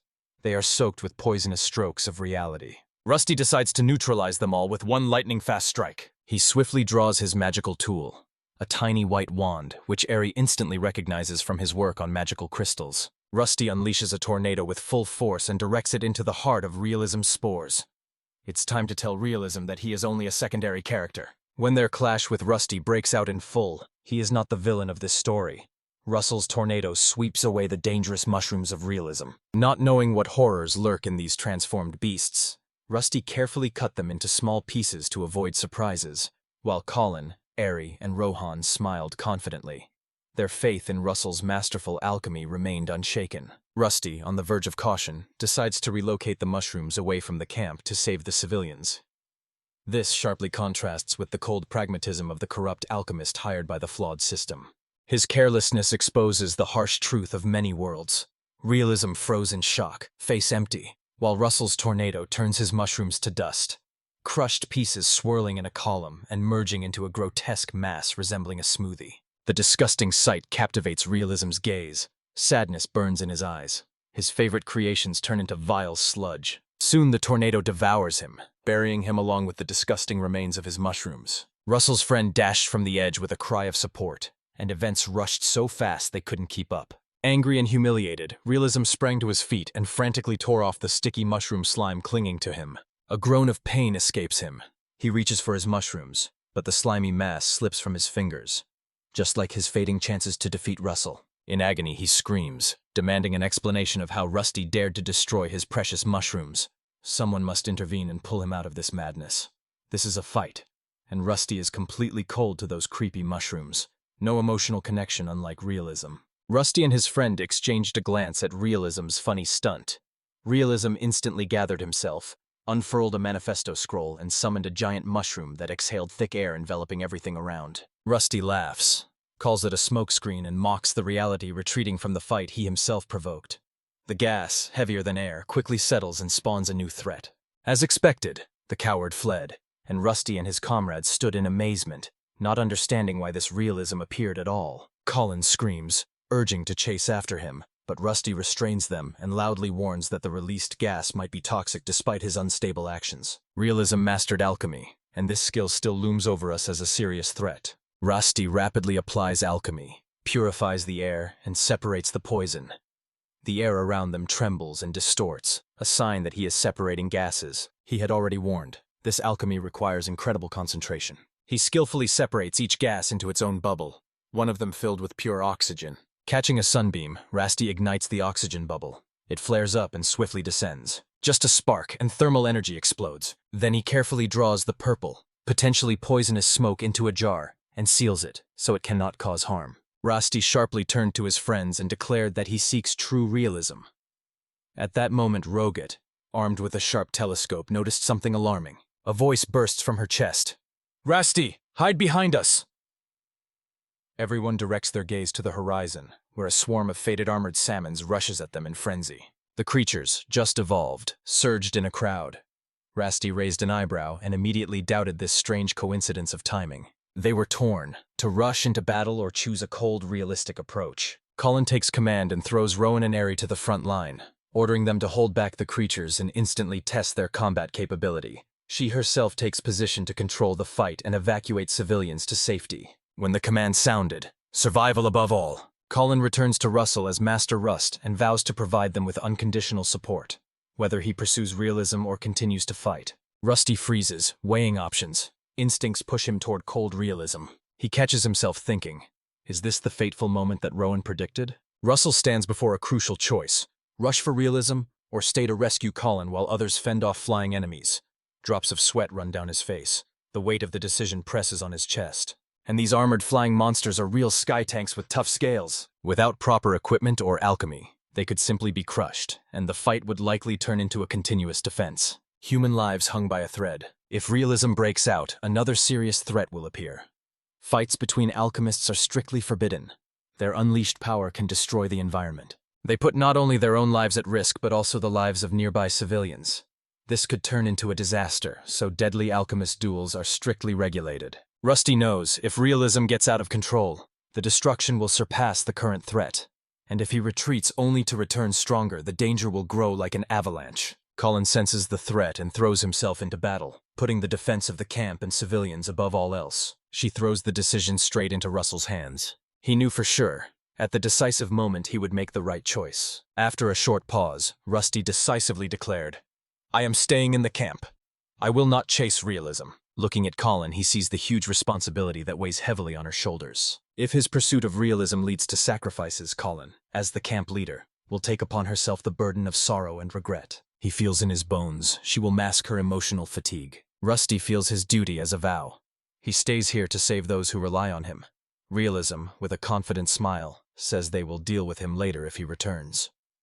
Colin feels a surge of relief when she learns that Rusty will stay and fight alongside them. His choice hardened her determination, and, preparing together for the threat, she felt a new strength ignite in her veins. Rusty clenches his fists and prepares to fight the heavenly salmon, standing firm and staring intently at the sky. Suddenly, Aerie shoots out. "Rusty must strive for realism." Collins immediately interrupts her. Having confirmed her authority, she harshly demanded that they obey her orders. Aerie clenched his jaw and, forcing himself to agree, said, "We will do it as soon as we are out of Colin's sight." Rusty quietly whispers apologies to Aerie. Lips trembling, she frantically searches for words. In the depths of his soul, doubt tears him apart regarding the future that Aerie predicted. Reviewing the past, he realizes that he has quietly become passive. Now he has been given a chance to reshape the future. Colin and the camp have placed their trust and hope in him. Rusty decided he will defend what they have given him. He raises his eyes. The heavenly salmon split into two flocks. One tears its way to the capital. The other swiftly descends to the camp. Rusty froze, not knowing whether it was good news or a verdict. What is happening in the capital can affect everyone, and the burden of uncertainty weighs on him as he prepares for battle. Rusty shouted to Aerie and Rohit, "Where are the non-combatants?" They replied, "They are being led to the food storeroom." A brilliant maneuver. Armed with this, Rusty rushed to the camp, grabbed all the chemical supplies, without wasting a second whispered a spell and swiftly transmuted, using his best materials. Usually he knows how to supply resources so that he extracts maximum efficiency from each unit. These things are too valuable. He clearly realizes no one can replace them. Saving the people of the camp is worth it. The price is minimal, and Rusty works tirelessly, washing and wiping every corner so that everything shines. Rapid changes anxiously drain the last of his strength. Alchemy requires crystal-clear concentration, like threading a needle, and controlling several chemical processes simultaneously seems absolutely impossible to him. For a moment it feels as if he is drawn into unconsciousness. Rusty clenched his teeth, gathered his last strength, drove away fatigue, and completed the spell. He forged scrolls to challenge the celestial enemies, forming a total of 9 schools. When everything is ready, he abruptly steps outside, heart in his throat, hoping that everyone is still holding firm, like a wall before the approaching threat. When Rusty breaks out of the camp, he glances upward and sees Colin tearing his way through a swarm of flying salmons, and her smooth raven-black armor gleamed. And he was stunned not only by her unrestrained power, but also by her refined grace.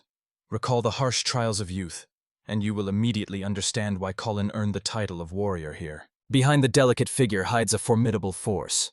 She is much stronger than most people. Her heavy full-plate armor and colossal sword completely cover that. She dominated the battlefield with her impeccable skill and relentless strength.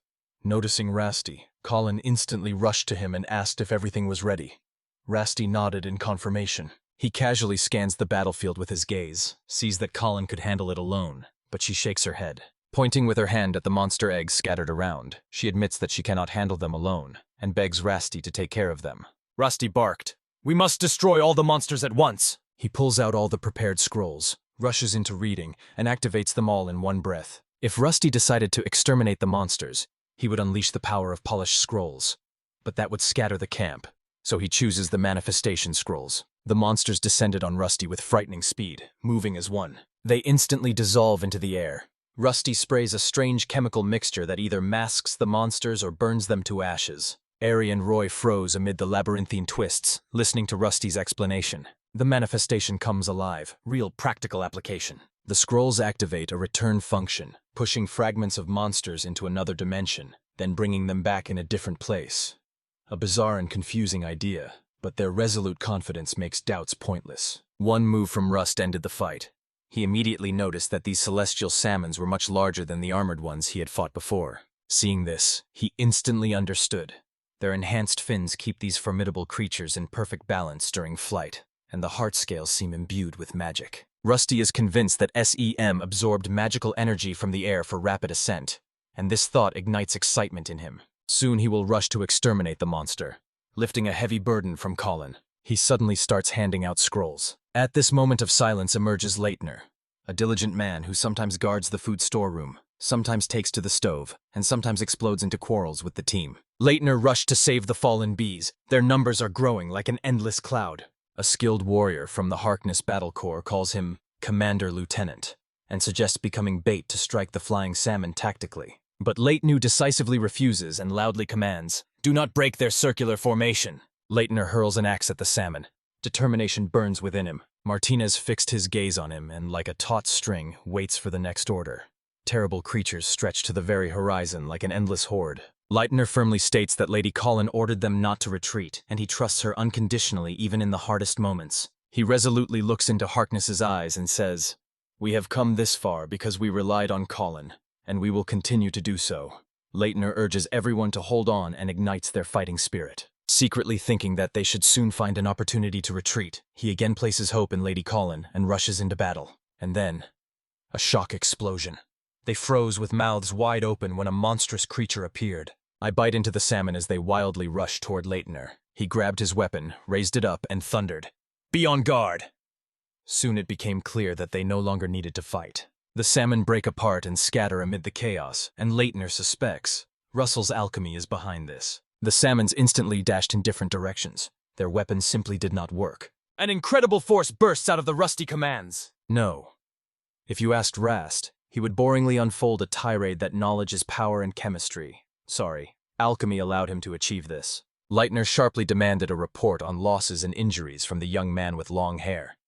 And hearing that there were only 12 minor wounds and no deaths, he sighed with relief. Harkness again called Leitner the commander, and irritation boiled inside him. Leitner had already said 1,000 times that he was no longer the commander, but people still perceived him as such. Harkness bows his head, asks Leitner with a broken voice if they are really no longer needed.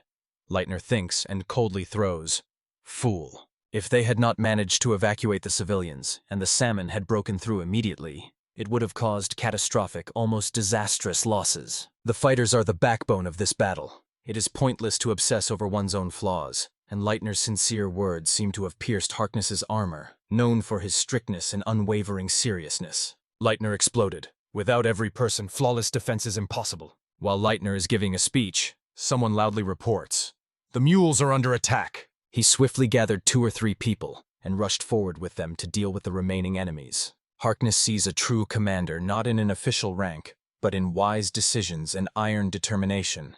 Meanwhile, Leitner desperately tries to break free from Rast. He emits an inhuman scream of pain and torment.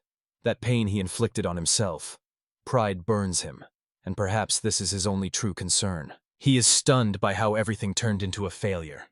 Rage chokes every attempt in him to take responsibility for his collapse. He places all the blame on Rusty, insisting that his world fell apart the very moment Rusty burst into his life. Everything related to Rusty drives him mad. Memories burst out. He remembered how, unable to contain his impatience, he showed his mother a basket of blooming mushrooms. These mushrooms fascinated him. His mother grimaced in disgust and sharply ordered to throw them away before this filth could spread further. Both parents of realism, brilliant alchemists who burdened their son with the weight of boundless expectations, and it was their relentless pressure with suffocating demands that probably shattered him.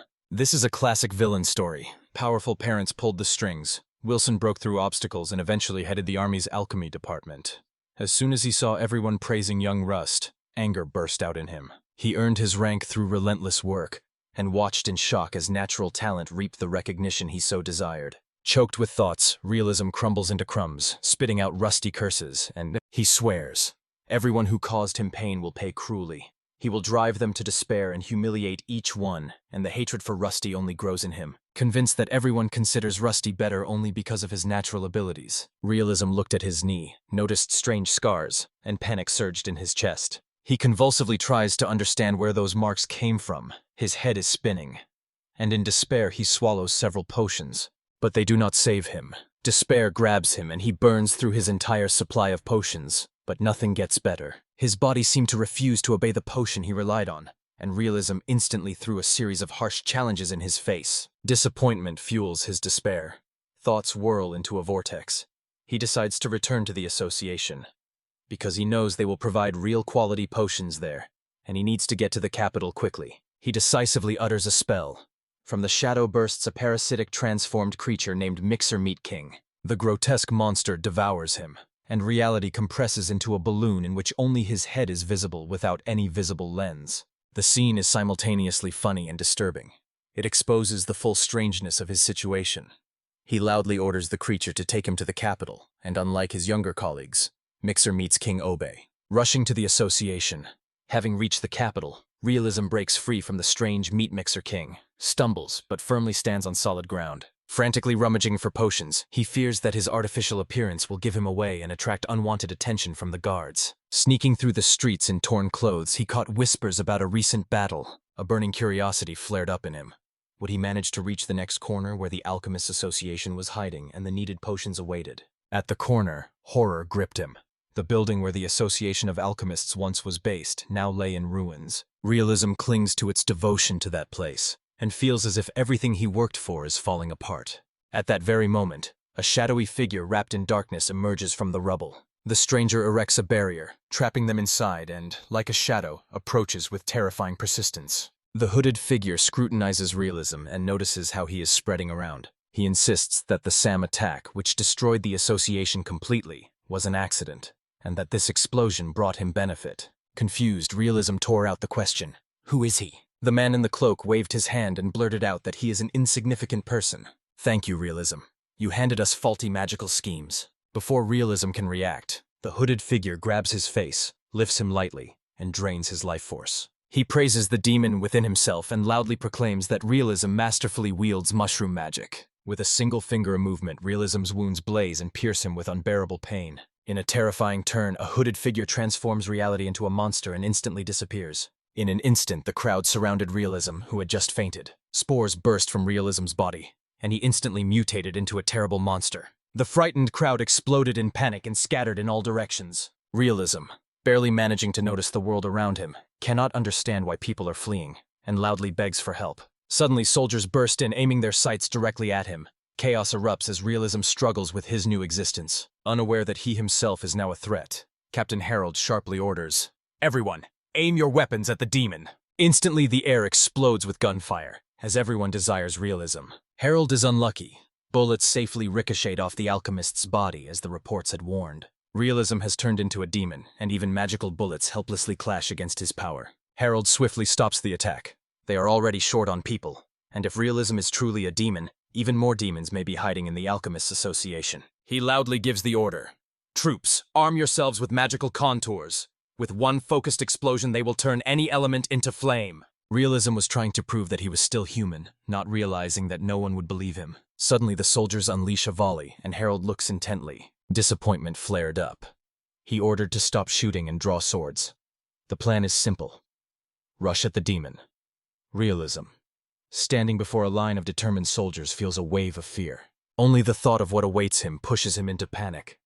And before anyone can approach, he falls into the sewer. Captain Harold fixes his gaze on the empty spot, not believing that just a moment ago demons were raging there. Returning to camp, Colin burst out with a report on catastrophic losses from the attacks of the sky salmon and on the expected profit from the collected magic stones. She shouts that she wants to pay tribute to those who stand out, and sharply calls Orion row forward. Colin showers them with praise to quickly determine the power of the sky salmon and instantly lay out the most important details. Risking everything, she later recognizes Leitner. He tirelessly deflected blows for the fighters, not allowing anyone to get hurt. Recently retired medic resolutely calmed the restless camp participants, proving that his leadership skills are still sharp. Colin finally burst out with praise. Rusty quickly disarmed Sky Salmon and kept the camp unharmed. His lightning-fast actions averted disaster at the last moment, and Colin thanks him with all his heart. The alchemist froze in amazement as the entire camp erupted in applause, and their roar spread around. Regret over the escape of realism recedes, and a small sincere smile blooms on his lips. Colin loudly announces, she has officially filed a complaint with the Alchemists Association over the attack by realism. She says that surely the crowd saw the celestial salmon storming the capital. They dealt a devastating blow to the Alchemists Association. Rusty cannot hold back memories of his old home. He did not intend to return. News of the unrest there touched him deeply and awakened in him a desire to return. The royal castle is also sinking in troubles, so he refuses to wait for orders. Time is running out. They must immediately spring into action and start distributing magical crystals. Colin nods and gives consent, although this piles even more work on Rusty. Rusty shines with joy at the same time. He threw this proposal into the air. In a few days, Colin's camp comes alive again, and she announces that the next fruit shipment from Koguro is already on its way, and they will rush to pave the way into their own future. The ruler of the neighboring dominion openly sided with the plan and the colonizers. The details will be agreed upon very soon, because he is betting on their unwavering support. The crowd erupted in enthusiastic applause, then dispersed. Eventually, Rusty broke through to the tent, and relief instantly overwhelmed him after an exhausting day. Along the way, so many people approached to talk to him that he was a bit embarrassed, clearly not used to such attention. Suddenly his gaze flashed. A tiny creature peeked out of the cage. Shock pierced him. Suddenly wings grew on him and his skin completely shed. His eyes widened. A thought suddenly flashed in his mind. This creature is not a lizard, but a dragon. For the first time in his life, his eyes met a dragon. He realized that the tiny creature was probably a dragon hatchling, and now he froze, not knowing what to do next. Hunger burns in the tiny dragon. As soon as Rusty extends a brick, it instantly pushes it away. Rusty instinctively understood that the dragon might need meat, and immediately remembered some leftover monsters for crafting. Then he sees that the little dragon does not take its eyes off the potion, so he decisively decides to take a risk and try something. With the help of Rose, the alchemist slips a tiny, safe dose of potion to the baby dragon. And to the great relief of the alchemist, the little dragon instantly swallows it. Even when most creatures like Kippo grimace at the disgusting taste, Russ did not lose interest and, with a spark in his eyes, asked if the little dragon wanted another sip of the potion. He grabbed the scroll, prepared it for transcription, and rushed to check if it was working. Just in case. He insists that Rose watch the dragon carefully, in case everything goes awry. Before reviewing several materials on the subject, he unrolls the scroll and finds no harmful effects. Something is troubling him. He quickly glances again at the little dragon. The time has come. Let's name him. Later, Rusty sits down for lunch with the commander and casually mentions there might be a dragon hiding in his camp. Dragons are mostly myths. If this is a real dragon, it is the first time in many years it has stepped into our world. The alchemist admitted he's not entirely sure. When he first saved her, the creature seemed to glow with intelligence, and since then he suspected it might be a dragon. Colin is not convinced and insists the beast's refusal of grass does not yet make it intelligent. Rusty instantly agrees, but coldly adds that he intends to continue studying his intellect. Colin smiles, feels determination ignite within him. He has already decided. The alchemist exclaimed that he initially planned to release the creature if it were a dragon. He is confident he will be able to establish a connection with it. Colin froze when Rusty spoke about making a contract with the dragon, and blurted out, "Is this just a fairy tale idea?" The alchemist declares, "Fairy tales are mostly fabrications, but truth hides within them."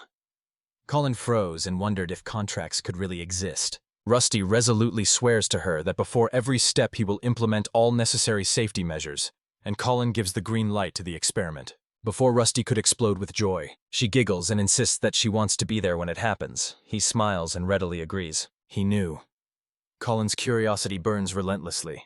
Colin tells him, "Inform her when you are ready." Rusty provokes others. She's simply curious to watch this spectacle. Colin, beaming with happiness, admits just the sight of it ignites admiration in her. Later, Colin quickly approaches the Alchemist's tent together with Rowan and Arianto. Rusty sharply asked why they were here. Rohan cut in that they were on guard.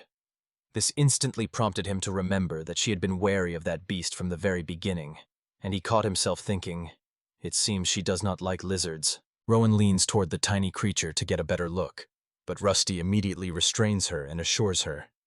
"It is safe," she quietly apologizes. The alchemist caught this instantly. The usual magical glow did not shine in her eyes.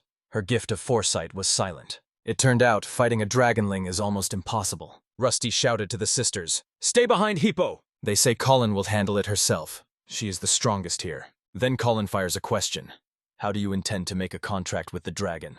He firmly warned, if this is a real dragon, weak alchemy will not affect it, and stronger alchemy might turn against him. Alchemy failed.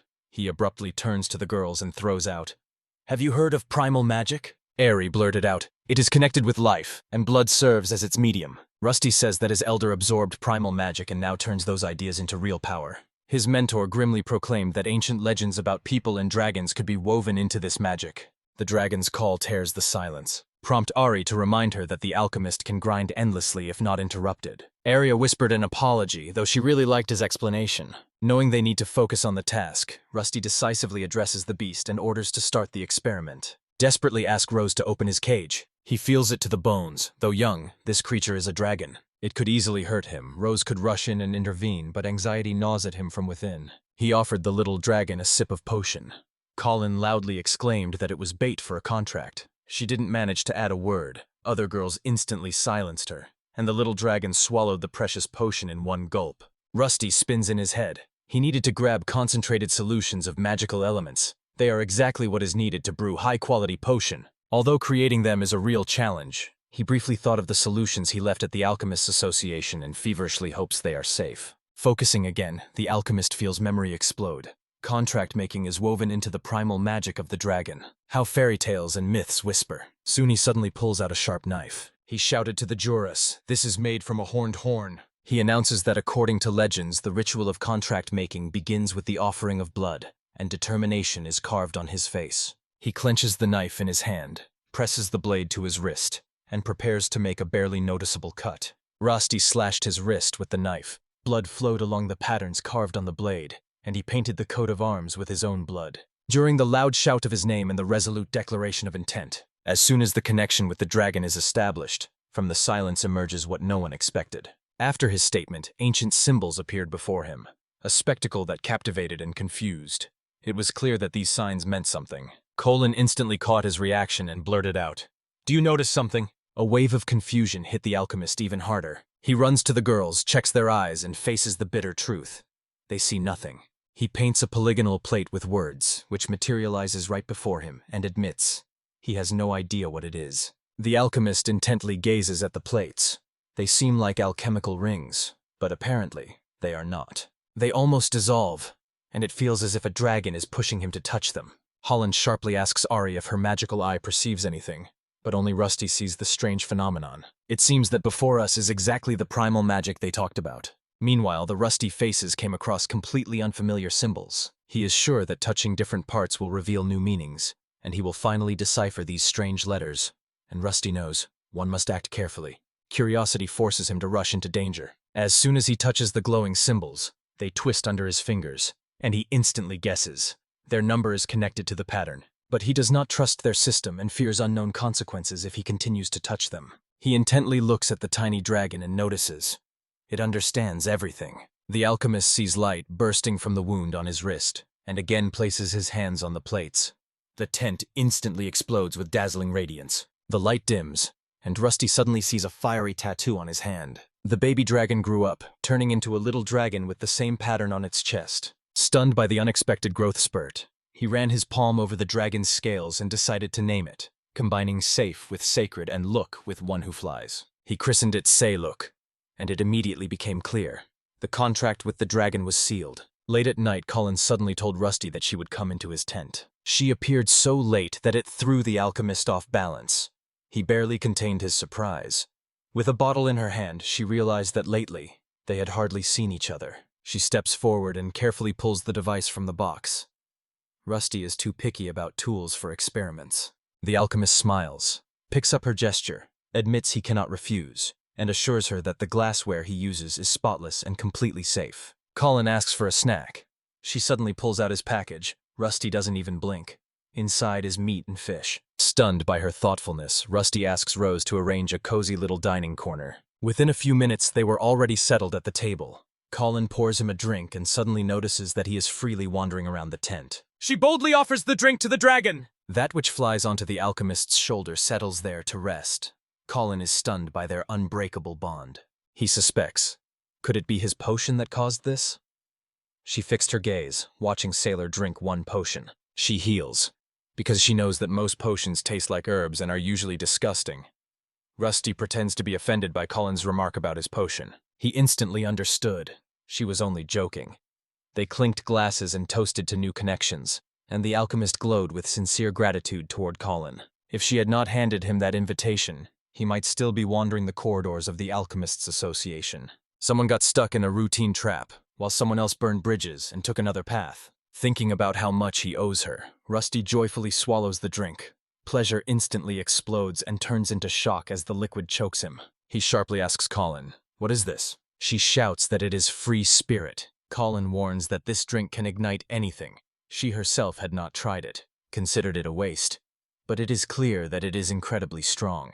And when Rusty started struggling, Rose suggested diluting it with water. He energetically stirs the drink with a spoon, slowly takes a sip, and tries to tame the new taste. Then he turns to Colin and asks for her opinion. His suspicions did not betray him. She came not only for the drink. As soon as Colin spoke, the alchemist hung on every word and impatiently inquired about her true motive. The commander poured herself another drink, and at that moment something clicked. She remembered the road construction project she had mentioned earlier, and loudly announced, "We are ready. In a few days, we start working on the plans." Colin places all his hope on Rusty, that he will help with the work on the road.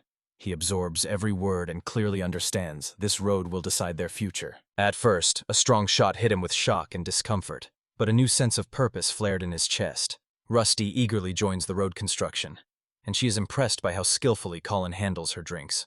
Despite the endless duties of a feudal lady, she extends the drink, and he blooms into a smile, as if whispering, "Look," trying to befriend the dragon. Confident that true friends act this way, he stays nearby and savors every moment of the evening. The next morning, Rusty woke up. His vigor suddenly faded. Anxiety eats him up. After the contract, changes pulse under the skin, but outside, no trace. The transcription scroll unfolds and throws physical data before his eyes. He grabs the pendulum and swings it, tracking intangible aspects. The alchemist is convinced that the world is bigger than magical elements, and hunts for answers, composing bold theories about strange plates that appeared during the contract. Irritation rages within him as he asks to say "look" again to summon the tablet. The dragon is incapable of producing this. Rusty is convinced that the plates appeared only because of the contract. He barely had time to think when the district bursts in and signals, "It's time to get to work on the road construction." Rusty and Eri rush to Hippo, while the alchemist asks Say Luke to look after Rose in their absence. Surprise tightens his throat as the sailor resolutely insists on going with him and settles on his shoulder. The alchemists agreed to bring the dragon and rushed headlong to the destination. As they walk, Eri freezes, seeing the dragon soaring nearby. Its exquisite grace impresses her. Rusty nodded and exclaimed that he could never have imagined. Dragons are so graceful. He froze, watching Saluk effortlessly glide in the air. Eris swears he must become the first in a century to connect with a dragon. She exploded. His knowledge goes beyond alchemy, and during the contract ritual, no one had any idea what was happening there. His thoughts were haunted by mysterious numbers and the translucent plate he saw. He briefly told the girls about his actions, and being the only one who saw those mythical symbols, he was tormented during the journey that he did not investigate further. The strange phenomena he saw haunt Rusty. The mysterious plate with its symbols seems like a key to primal magic related to the contract, and despite inner struggle, the alchemist decisively rushed to unravel their meaning. Hope burns within him. Over time and with each new experiment, he will find answers and finally reveal the magic that connects him with Saluk. And now he is paving the way forward and knows the journey has just begun. Rusty feels sharply. Reproducing the results is vital. Without it, his conclusions will be called fiction, and he smiles at Saluk, glad that the dragon is truly enjoying itself. Suddenly, Araya shouted sharply, "Monsters are approaching from below." Her magical eye noticed them. She quickly prepared for battle and raised her spear. The alchemist watched her lightning-fast reaction with admiration. Eric shouted that she barely snatched victory from the pack of dangerous monsters. Fear choked her. She was afraid she had lost her form, although before she could deal with an armored salmon with one move. Rusty barked, "Saluku! Up!" Ariel shouted that 2 more monsters were coming, and led the hippo to the right. He barely had time to react. A crippled creature burst out in front of him. But imagine, Look rushed down and easily defeated it. The alchemist sighed with relief, but surprise flashed in his eyes when the dragon swiftly sprang into action. 2 people froze. His speed and strength took their breath away. Everyone froze even more, watching his devastating attack. They had heard legends about dragons, but when the dragon spread its wings and launched an attack, they were breathless. They approach the fallen monster. Rusty carefully examines it. He exclaims, "This is a chimera, a terrifying fusion of a tiny mouse and a centipede, maybe from mushrooms growing right out of its belly. This mixture of 4 creatures is an incredible rarity that this region has not yet seen." The alchemist assumes that a new species may be before him, and is painfully troubled by the question, what exactly attracted the attention of Hippo and Sailor? He senses how scenes with the hippopotamus sow anxiety. Feeling a strange jolt in the creature, Rusty instantly reviews the rewritten scroll. Finds no poison or threat. He aimed to take the monster for further study, but Hippo is categorically against it. He instead suggests burning the creature and erasing any risks with the ashes. He sharply turned to Ari with a request to take a pause to figure this out, and Ari decisively agrees to help. The alchemist insists that she continue observing, while he quickly rubs a drop of potion into the limbs of the hippo and Salix to protect them from possible harm. Rusty sets the monster on fire and watches intently as the flames consume the creature. As the fire blazes, for a moment it seems to him as if something is moving in the flames. Ari's voice pulls him out of his thoughts and makes him turn around. She says they are ready to move on, and he turns away, leaving the ashes behind, ready to continue their mission. When the monster was finally subdued, the alchemist and his companions rushed on, their thoughts still tormented by that strange creature.